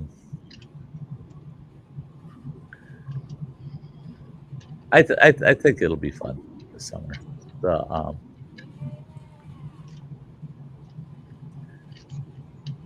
different stuff. That. Oh yeah, I got all kinds of first aid. I got a pretty good first aid kit put together. I'm going to be updating it by the time I'm out to camp. I want to actually. I've got a trauma kit that really needs to be. I got to update. Yeah, well, I got to be used. Almost out of date. Are you going to have a bigger first aid kit that they're going to supply you with, since you're kind of in charge out there in case someone actually needs good first aid? No, they don't provide any first aid equipment whatsoever, because their take on that is you've got a radio, direct contact with the Forest Service and the Sheriff's Department. Something happens, you get on that radio and you get EMS on their way. Otherwise, put pressure on it till they get there and then get the hell out of the way, kind of thing, you know? And so I will have, that's why my trauma kit, I want to get that. I want to get that updated. There, you know, the thing is, a lot of people don't understand that medical supplies have a shelf life. I mean, you don't want Band-Aids in there that are 15 years old. They ain't gonna stick, man. You might get one out of every 5 that's gonna be any good. You don't want. You want to make sure that any of the steri packs, you know, anything sterile, none of those packs have been damaged and air's gotten to the items. Yeah, you know, so you got to go through and you got to update your kit. And yeah, I won't. Why don't you wear a swimming float vest out on your kayak? It's I wear it sometimes, depending on the weather. Usually it's on my seat. It's on my seat. And I swim well. I swim very well. And your best life jacket is the kayak itself. I mean, my kayak, you can turn it every which way but loose. It's still going to float. And I have my, and I don't usually share that opinion because I think everybody should make that choice for themselves. But to me, a life jacket under certain circumstances is not equivalent to like a seatbelt in a car. I mean, I do not like wearing a life jacket while I'm paddling my kayak around. And now, do they require that you have a flotation device? You have to have it on board with you. Right. And that's why it's behind me, between me and the seat. Right. If I go off, that life jacket's coming off with me. It's in the water with me. So you're not out there unsafe. It's not like you're out there and you're going to have to try to water or swim back to the shore from a long distance. You know, you got something where you can float and strap it to you if you need to. See, now I'm a firm believer that kids, minors, any kid under the age of 18 should be wearing it. They should be wearing that life jacket.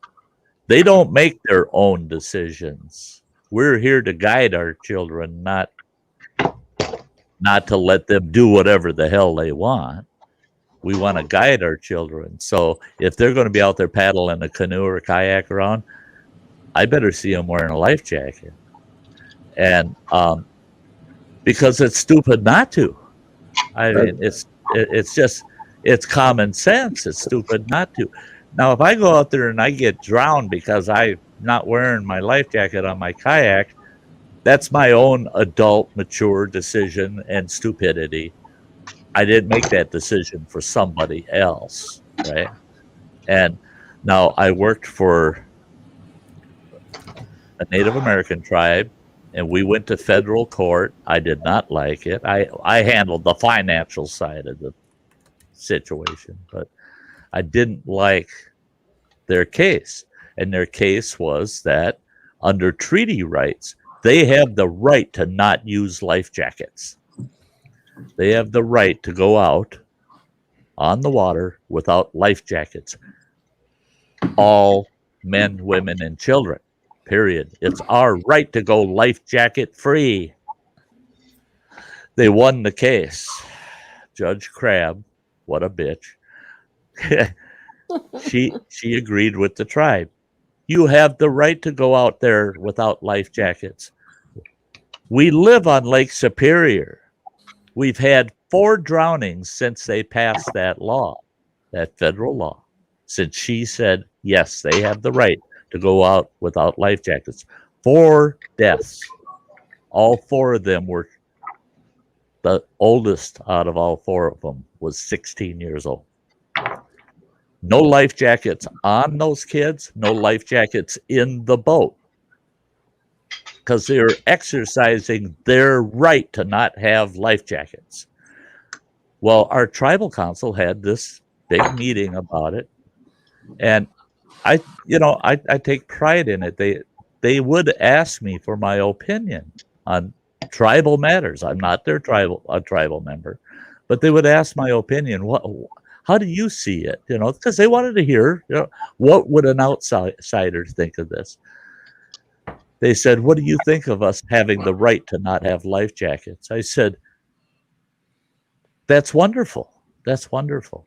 I said, she confirmed that you have the individual right as a tribal member to be stupid. You have the right to be stupid. And she wasn't about to take that right away from you. You can go out there and be stupid with your children and not put life jackets on them. Yeah, you got the right to do that. That's what she said.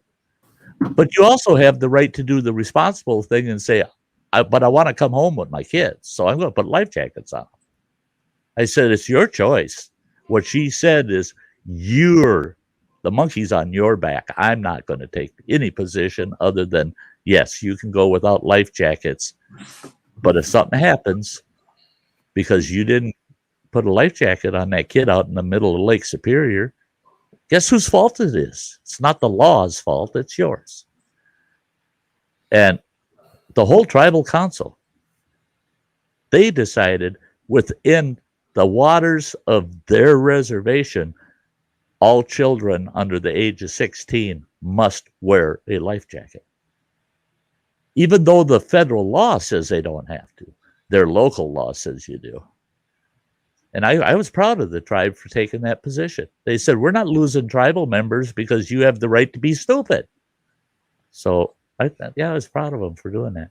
The adults, they don't have to wear a life jacket. They don't have to have one with them. But children within their waters, which is a lot of water in Bad River. Yes, yeah. So the fill shit down, sink it floats. What? Is Bradley taking lessons from Harry?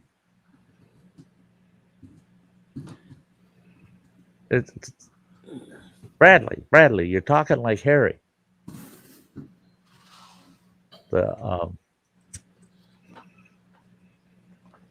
Yeah.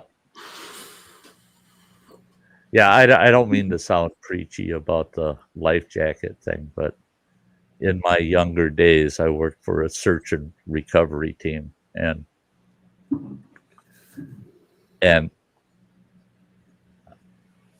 about 8 out of 10 of those boat accidents, the people would have survived if they had life jackets on or available, Well, it's everybody that drowns. 99.9% of people that drown wouldn't have if they had a life jacket on.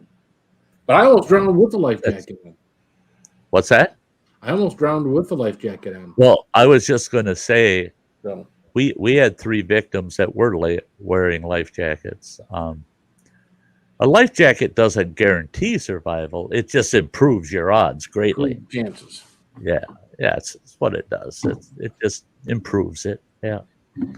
When I was 17 years old, my mom and dad had gotten a boat.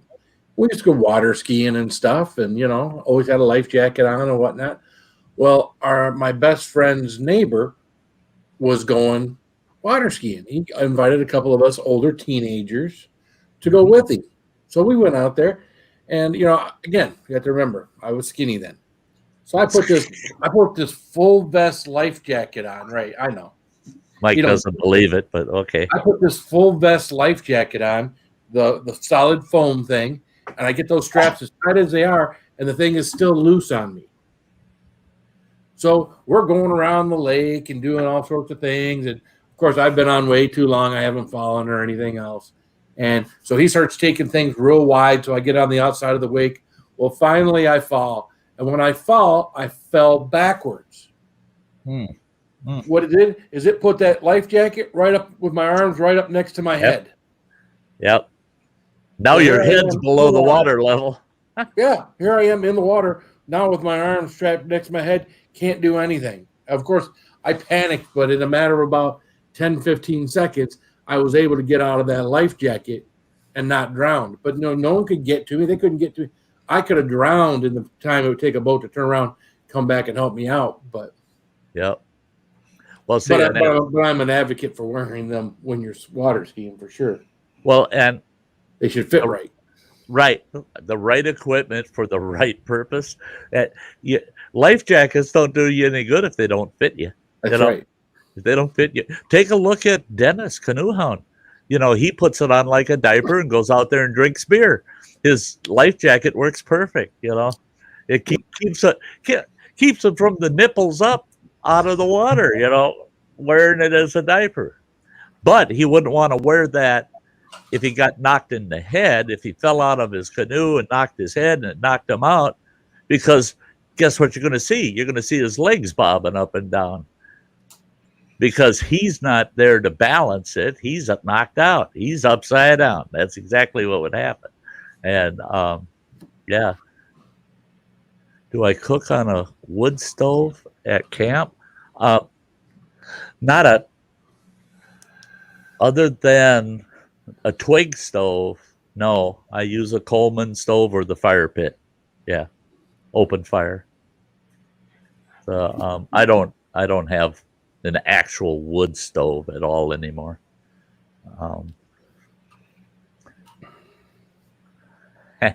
Arcade makes sense. Canoe Dennis is crazy. Yeah, Awesome. Yeah, he's awesome. Is what he is. Him and David from Beasley Ironworks, when they went out together that one trip, and they were wearing their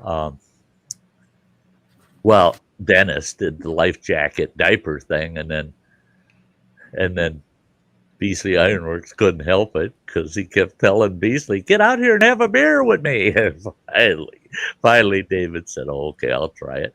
And David said, as embarrassing as it was one of the funnest times he had. So, yeah, grown-ups being kids. That's important. We got to all act like kids sometime. Hey, good night, Chuck. That chrome, that stainless steel twig stove, I love it, man. That thing is awesome. I've got another one. It's a gasification twig stove. That one, I love that one too. But it's harder to clean up as the one I just did that review on.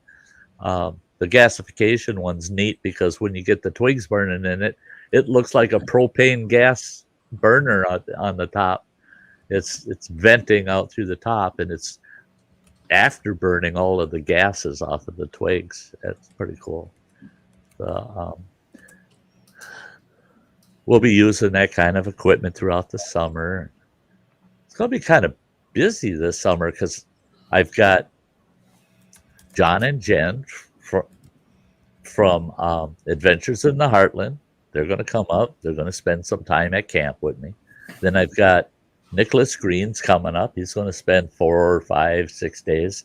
And then I've got Cool Quest.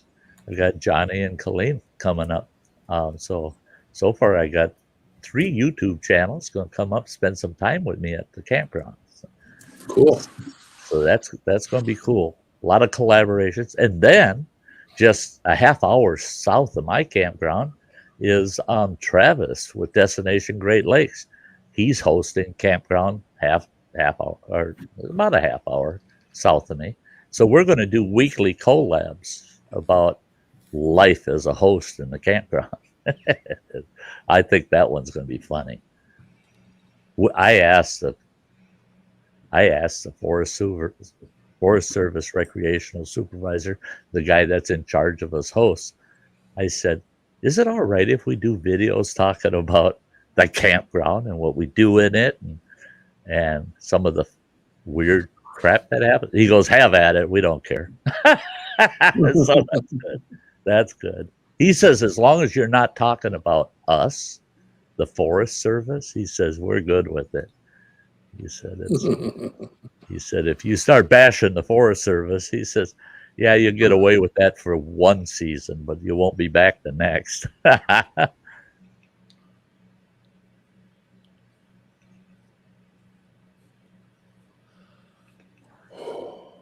Yeah. Well, it looks like the Super Bowl is going to be over here in about 2 minutes. Yeah. I think there's no doubt about who's going to win this one. So yeah, it's pretty well. It's wrapped up. I mean, hey,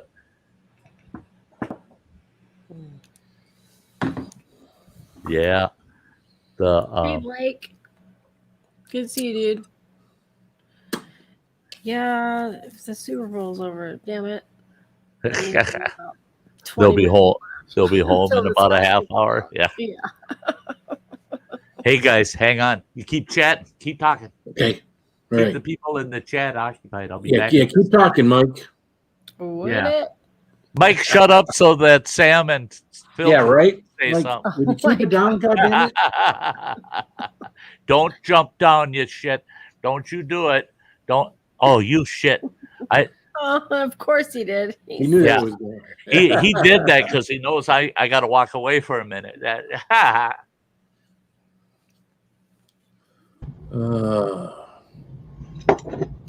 Anywho, Anywho, you feeling better, Hey. Mike?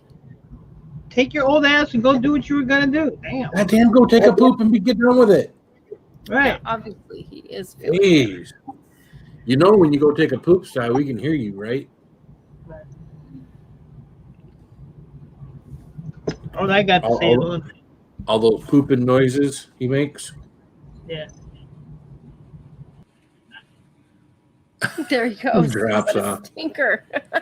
He just jumps off. Oh, Mike. What do you got going on, Phil? Nothing much.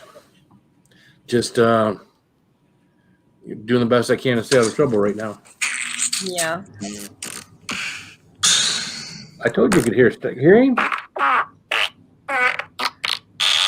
You hear Sty? I told you hear him poop.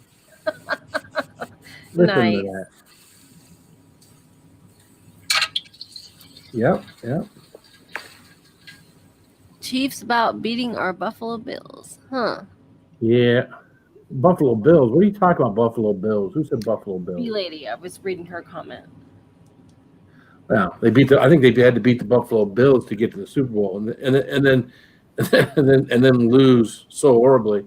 It'd be like the Lions going to the Super Bowl. You know, everybody'd be like, "Oh, Lions are the greatest ever. They're going to win the Super Bowl." They get to the Super Bowl and lay a big freaking egg, and not disappoint us because they would go and lay an egg because that's exactly what we'd expect they would do. Except you start drinking the Kool-Aid once they start doing good. You know, well, the year they lost to Philadelphia in the NFC Championship game, was it, or was it one where they were supposed to beat Philadelphia, hand them their butts, and by the first half it was over. They were down by like 30 points in the first half, and I was like, "Well, shit," they weren't coming back from that. So I don't have the link yet there, Humphrey. I was planning on getting off of here and seeing if I can't find that durian, freeze-dried durian garbage. We'll see how much of that we can choke. I got a feeling, unlike the balut, I didn't have much of an after effect of that. There wasn't a whole lot of. I mean, there was some foul burping that came after the balut for a little while, but I got a feeling with the durian, a lot like the surströmming, there'll probably be a lot of foul burping and stuff that won't go away too easy. So, Sam put me in the basement. What the Go hell ahead. did I do? Oh shit! I'll be right back. I left my damn glasses. you did lift your what? Oh, his sunglasses. Or, yeah. I've got two pieces of good news though. Okay. Let's see. Last night we did a showcase with the LA group, Okay. and Laura, who owns a radio station there in LA, liked the song we did, so she wanted me to send her an MP3 so she could put it up for radio play. That'll be cool. That's cool. Yeah, and then I have a radio interview / live performance on the 20th coming up. Very Awesome. cool. Super excited. Awesome. Yeah, it's gonna be good stuff, man. Yeah. Things are starting to roll along.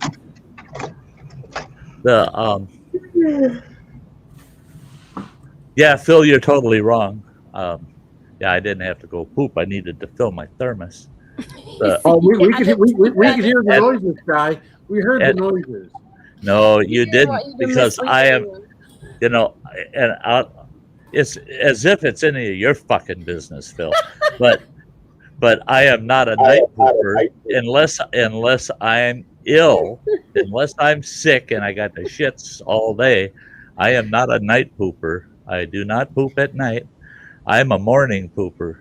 When I was out at camp, we had one outhouse, and the gal that lived out there, one of the business partners, she told me, you are not allowed to use the outhouse between 8 and 10 in the morning because that's when I poop, she says, and between those hours. And I don't want you pounding on the damn door when I'm in there doing my business. And so you can't use the outhouse between 8 and 10. Literally within 24 hours, I had an outhouse built and put in behind my shack. I said, no, it's not my fault she shits the same time of day I do. That, you know, if you're not in there, I'm going to use it. Right. If you're in there, then I'll wait. Right. And she goes, no, no. Because if you're in there and I come out to poop, I'm going to be pissed. And I said, lady. I said, but you said you had to poop. So why would you piss? Yeah. She didn't like that. No, you stay the hell out of that. I said, fine, F you. Go to hell. I'm one of these people. I do my bodily functions when I have to do my bodily functions.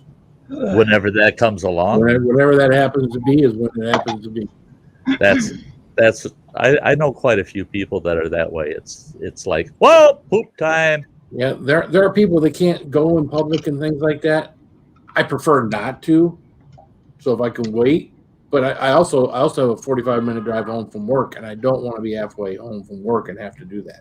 So see now if I'm sick, if I got a bug or something, that pisses me off, man. I do not like unplanned runs to the shitter.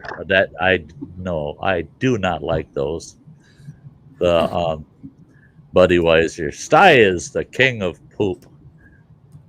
I'm going to make, I know they'll steal them, but I want to make poop sticks and poop cutters, turd cutters, and put them in the Forest Service campground crappers. People get a kick out of it. They'll laugh at them. You make a nice stick with notches, and that's so that they're easier when they pump out the shitter, you know. Smaller chunks. And then you hand whittle a nice knife out of wood so they can that's a turd slicer, you know. Yeah. You spend a lot of time thinking up this shit, don't you? Oh, it only took me about 2 minutes to think of it. And it took quite a bit longer than that to make the first one I ever made out at camp. The campers thought it was funnier than hell. And I can't believe that was out there for 2 years. Nobody ever actually used it. I was surprised. I thought there'd be some dummies that would say, oh, no, I got to cut up my turds, you know. There it is. You got to throw up them turds, Phil. You don't want to throw up turds, right?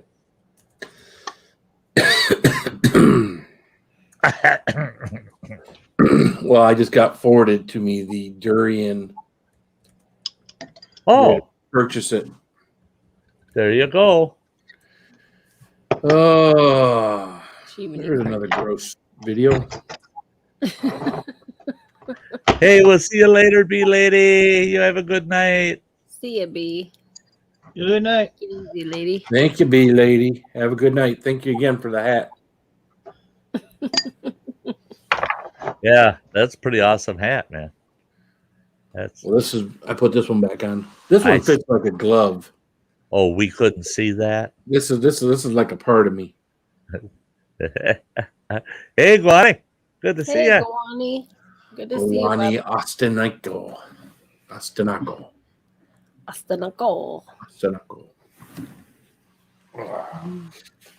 Yeah, they said it for me several times. Thank you. Wow.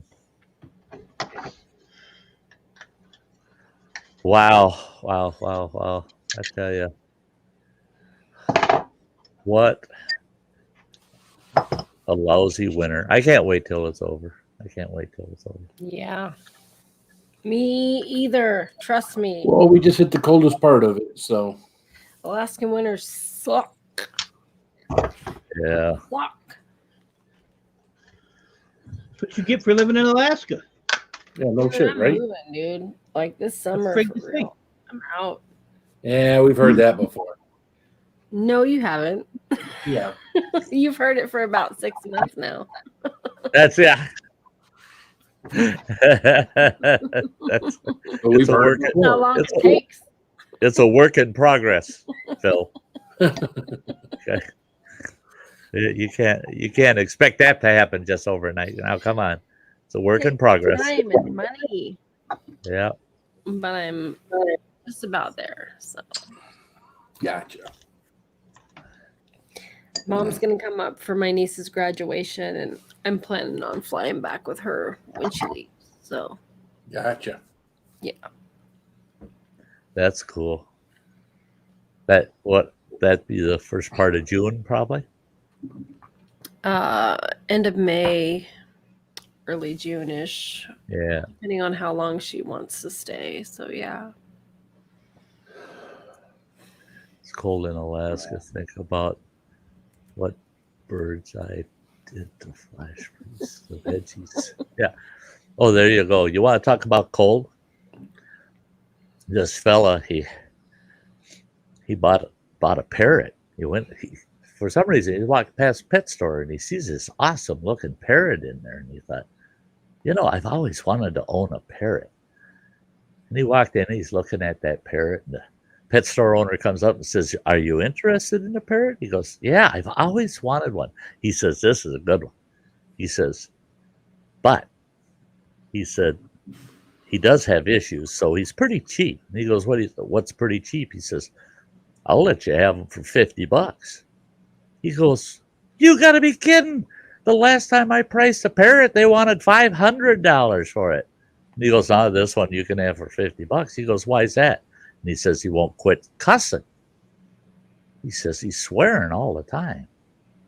The guy says, "Well, can't you break him of that?" And he says, "Well, you can, but we don't want to spend the time to get him to quit cussing. So we're just getting rid of him cheap. You can teach him to not cuss so much." He says, "I'll teach him not to cuss." So he buys the bird for $50, takes the son of a bitch home, got him on his perch. Him and his wife are sitting there in the living room. They hear a knock on the door. He goes to the door, and here it's their local preacher stopping in to check on them and going to visit. Preacher comes in. He looks and he goes, "Oh my gosh, look at the beautiful parrot." And the parrot looks at the preacher and he goes, "Kiss my ass." The preacher goes, "Did that bird just say that? Did he?" And that bird's looking at him and he goes, "Sit down, son of a bitch." And that guy walks, the owner of the bird now, he walks over and he goes, "You quit cussing at the preacher." He says, "I'm going to teach you, boy. You just don't cuss at the preacher." Preacher's talking away and everything's going good. And he looks at the bird and he says, "Oh, it's so nice that your bird decided to be quiet for a while." And that bird looks at the preacher and he goes, "Oh, why don't you suck my dick?" The guy that owns the bird gets up. He says, "That's it. I'll teach that son of a bitch to quit swearing." He grabs that bird. He's got a big floor freezer, right? He walks over, lifts the lid, throws that parrot in there, and tells that parrot, "You're going to stay in there till you learn to quit swearing." And he slammed the door. That parrot's pacing back and forth in that freezer. He's freezing his ass off in there. He's like, "I'm a tropical bird, for God's sake. You threw me in the freezer." And all of a sudden, at the one end of the freezer, he walks over, and there's a big frozen turkey in there. And that bird looks at him and he goes, "Ah, what'd you say, fuck?"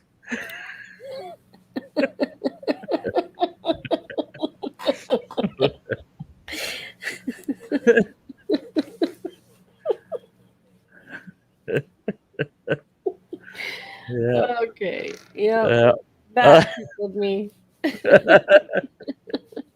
Yeah. Heard Buddy your voice Weiser. when he had to jump up here. He loves you, dude. Yeah. Hey, Chase. Hey, Chase. Hi. I'd love to have Chase as like, oh, he's bored already. That No, he just wants to snuggle. yeah. Yeah. Don't we all, Sam? I think, yeah, right. But that dog's got exclusive rights, you know. He's That's Damn dog. it's funny. He just presses his face and he's like, yep, he's what do you want? Snuggle. That's all. snuggles. Just snuggles. See ya, Freeman James. Take care. Hey, James.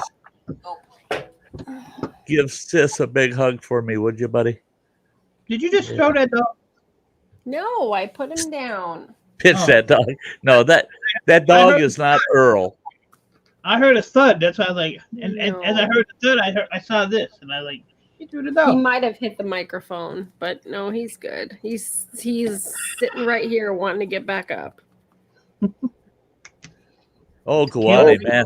Oh, I can feel the sympathy pains, man. Mm-hmm. Nothing worse than an abscess tooth, man. Oh God, I had Chase one of wants those to last year. snuggle No, Earl. thank you. Jeez, bro. Fine. That's it. Yeah. Just gotta give in.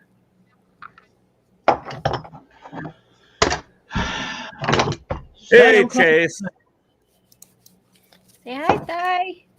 Hey, Chase. Chase, you crazy pooch. Chase. His ears usually go up, but he's not doing Yeah, it. he's no, he wants you. That's all he wants Yeah, tonight. he's- That's it. He's too into snuggling. Right. Now he looks like, yeah, okay. You got it right, Sty. That's what I want.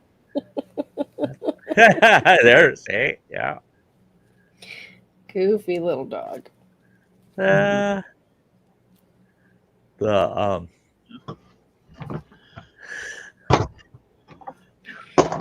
What's wrong here? Hello, music. I think I'm gonna wrap it up, Ty. you're gonna wrap it up. 14 hours is enough for today. That's yeah, enough work. That's for sure. You've Yeah. been on a while then. Yeah, yes. God damn it!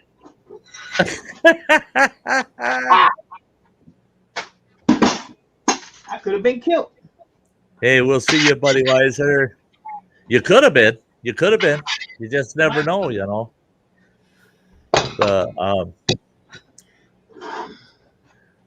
Something will get you one day. Yeah, every day I get attacked by something down here. Uh, Come on, go get the kitty.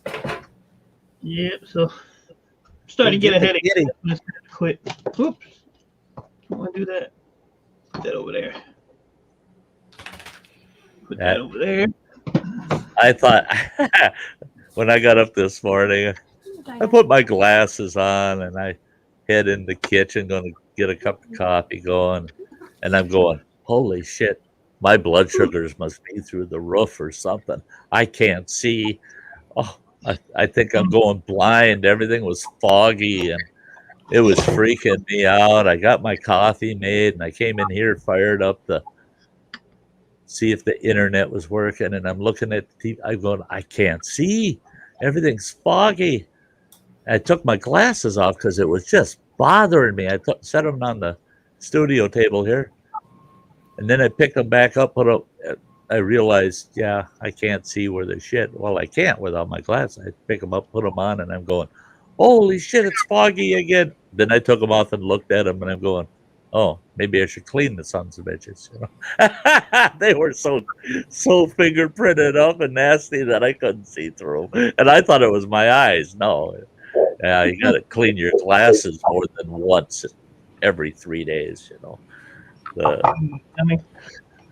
Yeah, it scared me. Dude, Brady won again. I swear that guy's a robot.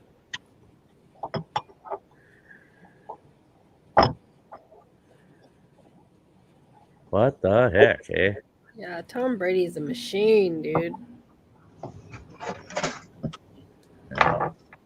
guess no matter what team he plays for, he's going to win the Super Bowl. Well, that's it. That's it. It definitely improves the odds. Yeah. Yeah. Wow. The Good for him. Buddy Weiser. I have to go take a Biden. What the hell? That's funny. Yeah, it's time for your daily Biden. I mean, that's Oh, good stuff. Yeah.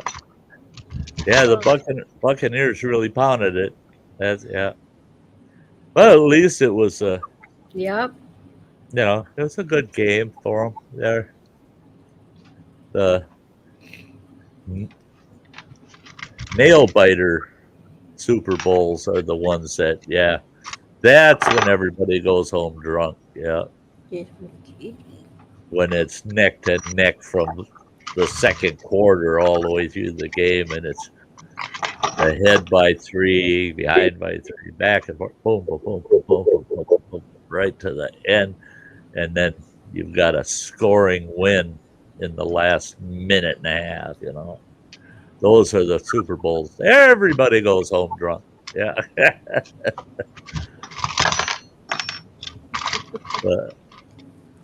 What are you digging through? Glass Lake say, where's Earl? Oh. Where's Earl? We're gonna fight. We're gonna fight. Cat fight. Cat fight. Cat fight. I'm looking for Alan, man. Your cat's ass. You're like, no. Yeah, I know rooster fights are illegal, but I wonder about cat fights. Oh, they're gnarly. Yeah. Gnarly, dude. Yeah. Just hearing those bastards scream, it's like, oh no, stop. Yeah, it's bad. Tiger fights once a week at least.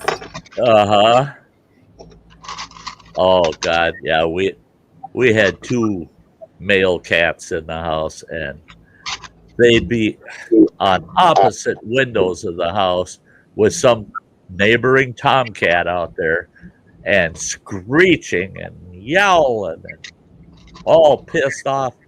Then let them out, and then oh my God, the whole neighborhood could hear them cat fights. Mm-hmm. And the screeching is just like, oh my God, one of them's dying. Yeah, they come in with battle wounds, all proud of themselves. But yeah, I didn't mind. I'd laugh most of the time when I'd hear them, but it's when I finally fall asleep, and then all of a sudden, them damn cats were fighting outside my bedroom window. That's when the neighborhood got to hear me instead of the cats yelling out the window. I'll shoot each one of you sons of bitches. Get out of here.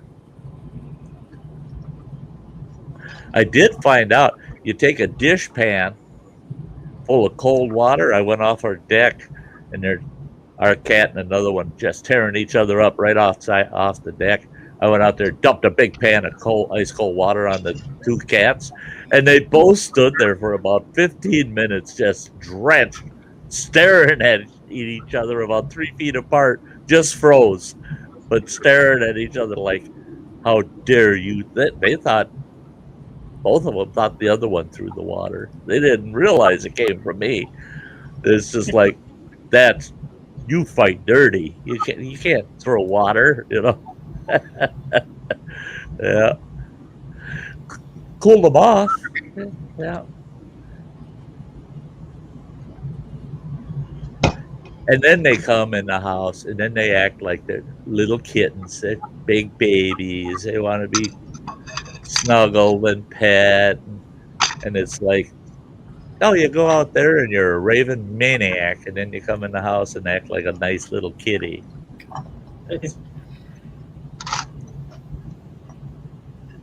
All right, you go, Coot. I'm out of here. Are you? I'm going to be wrapping it up. Yeah. Anyway. It's getting late. Why would you question me? what I tell you. What? You know, I had to drop down real quick. You know, I can do that. I know you can. I think it's. I actually, you know, I made note of the fact that you're saying good night instead of just poof, the fucker's gone. You know, Yeah. here he goes. Poof. Go on. Stick. I gotta let you do in the morning anyway. Night Newfoundlander or Ingalls family. See ya. We'll see you, Ingalls family. Hey, why don't we? Newfoundlander, what? Nobody ever says their name right. I don't get it. I don't get it. Newfoundlander. Fondler. Newfoundlander. What's wrong with that? It's Newfoundlander. Not Newfoundlander. Newfound. Well, there you go. Like, God. Yeah, they should put a. politically correct with my. No, Yeah, they they ain't should gotta do shit. Then they should. Learn their freaking name. That Looks if you like take the Foundlander. Sorry. if you take the pound Sam, out of it, Sam, you can say it any way you want, Sam. That's such a sexy face. that's Yeah, yeah. hold on a You minute. can screw it up all you want as long as it's you, Sam. You know, Right. the rest of us be damned. You know. Yeah, you're Sorry. That's why I always say Ingalls family because Newfoundlander, Newfoundlander. Newfoundlander. God, yeah. But how do you get fund out of the word found? How do you get Ingalls out of Newfoundlander? I don't. Ingalls ain't It's even after in it. Ingalls family. Ingalls That's family. it. Newfoundlander, Ingalls family. That's the whole channel. So I'm skipping their location and just saying hi to the family. How about this? Bye, fuckers. He's gone too. He's right out of the You face. see a big picture of my ass here in a second. That's good. Oh. If I wouldn't line up live, I'd just moon you. Whatever.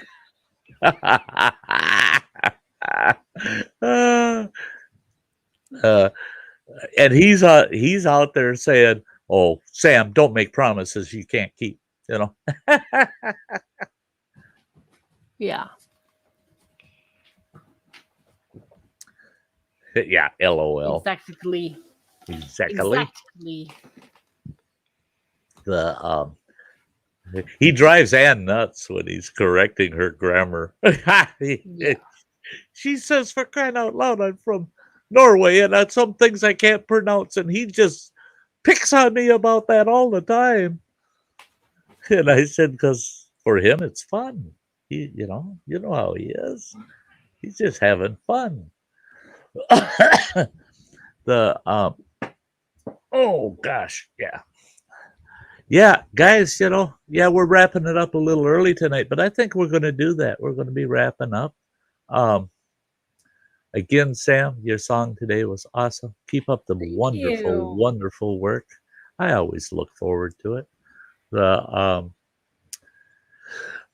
Hey guys, tomorrow night, Sty Times.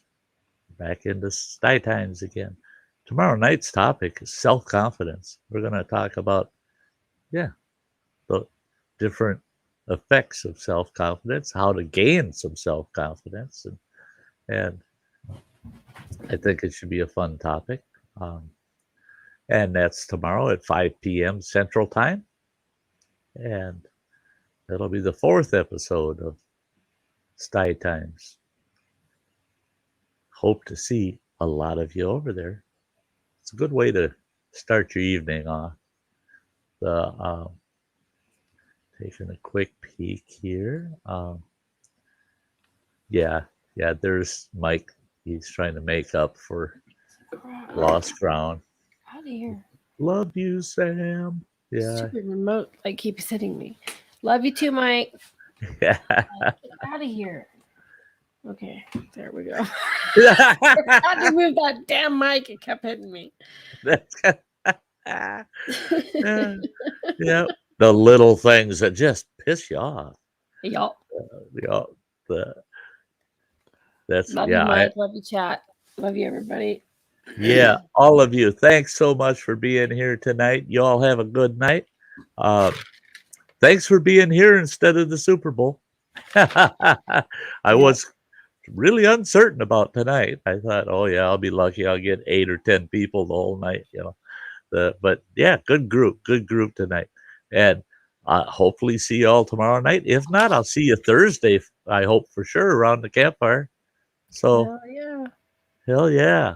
All of you take very good care of yourselves. Thanks, Samantha, for being up here so long. Anytime, buddy. Yeah, love you, girl. I had the time, so yeah, love you too. Yeah. So everybody, you all have a good night. We'll see you soon. Bye-bye.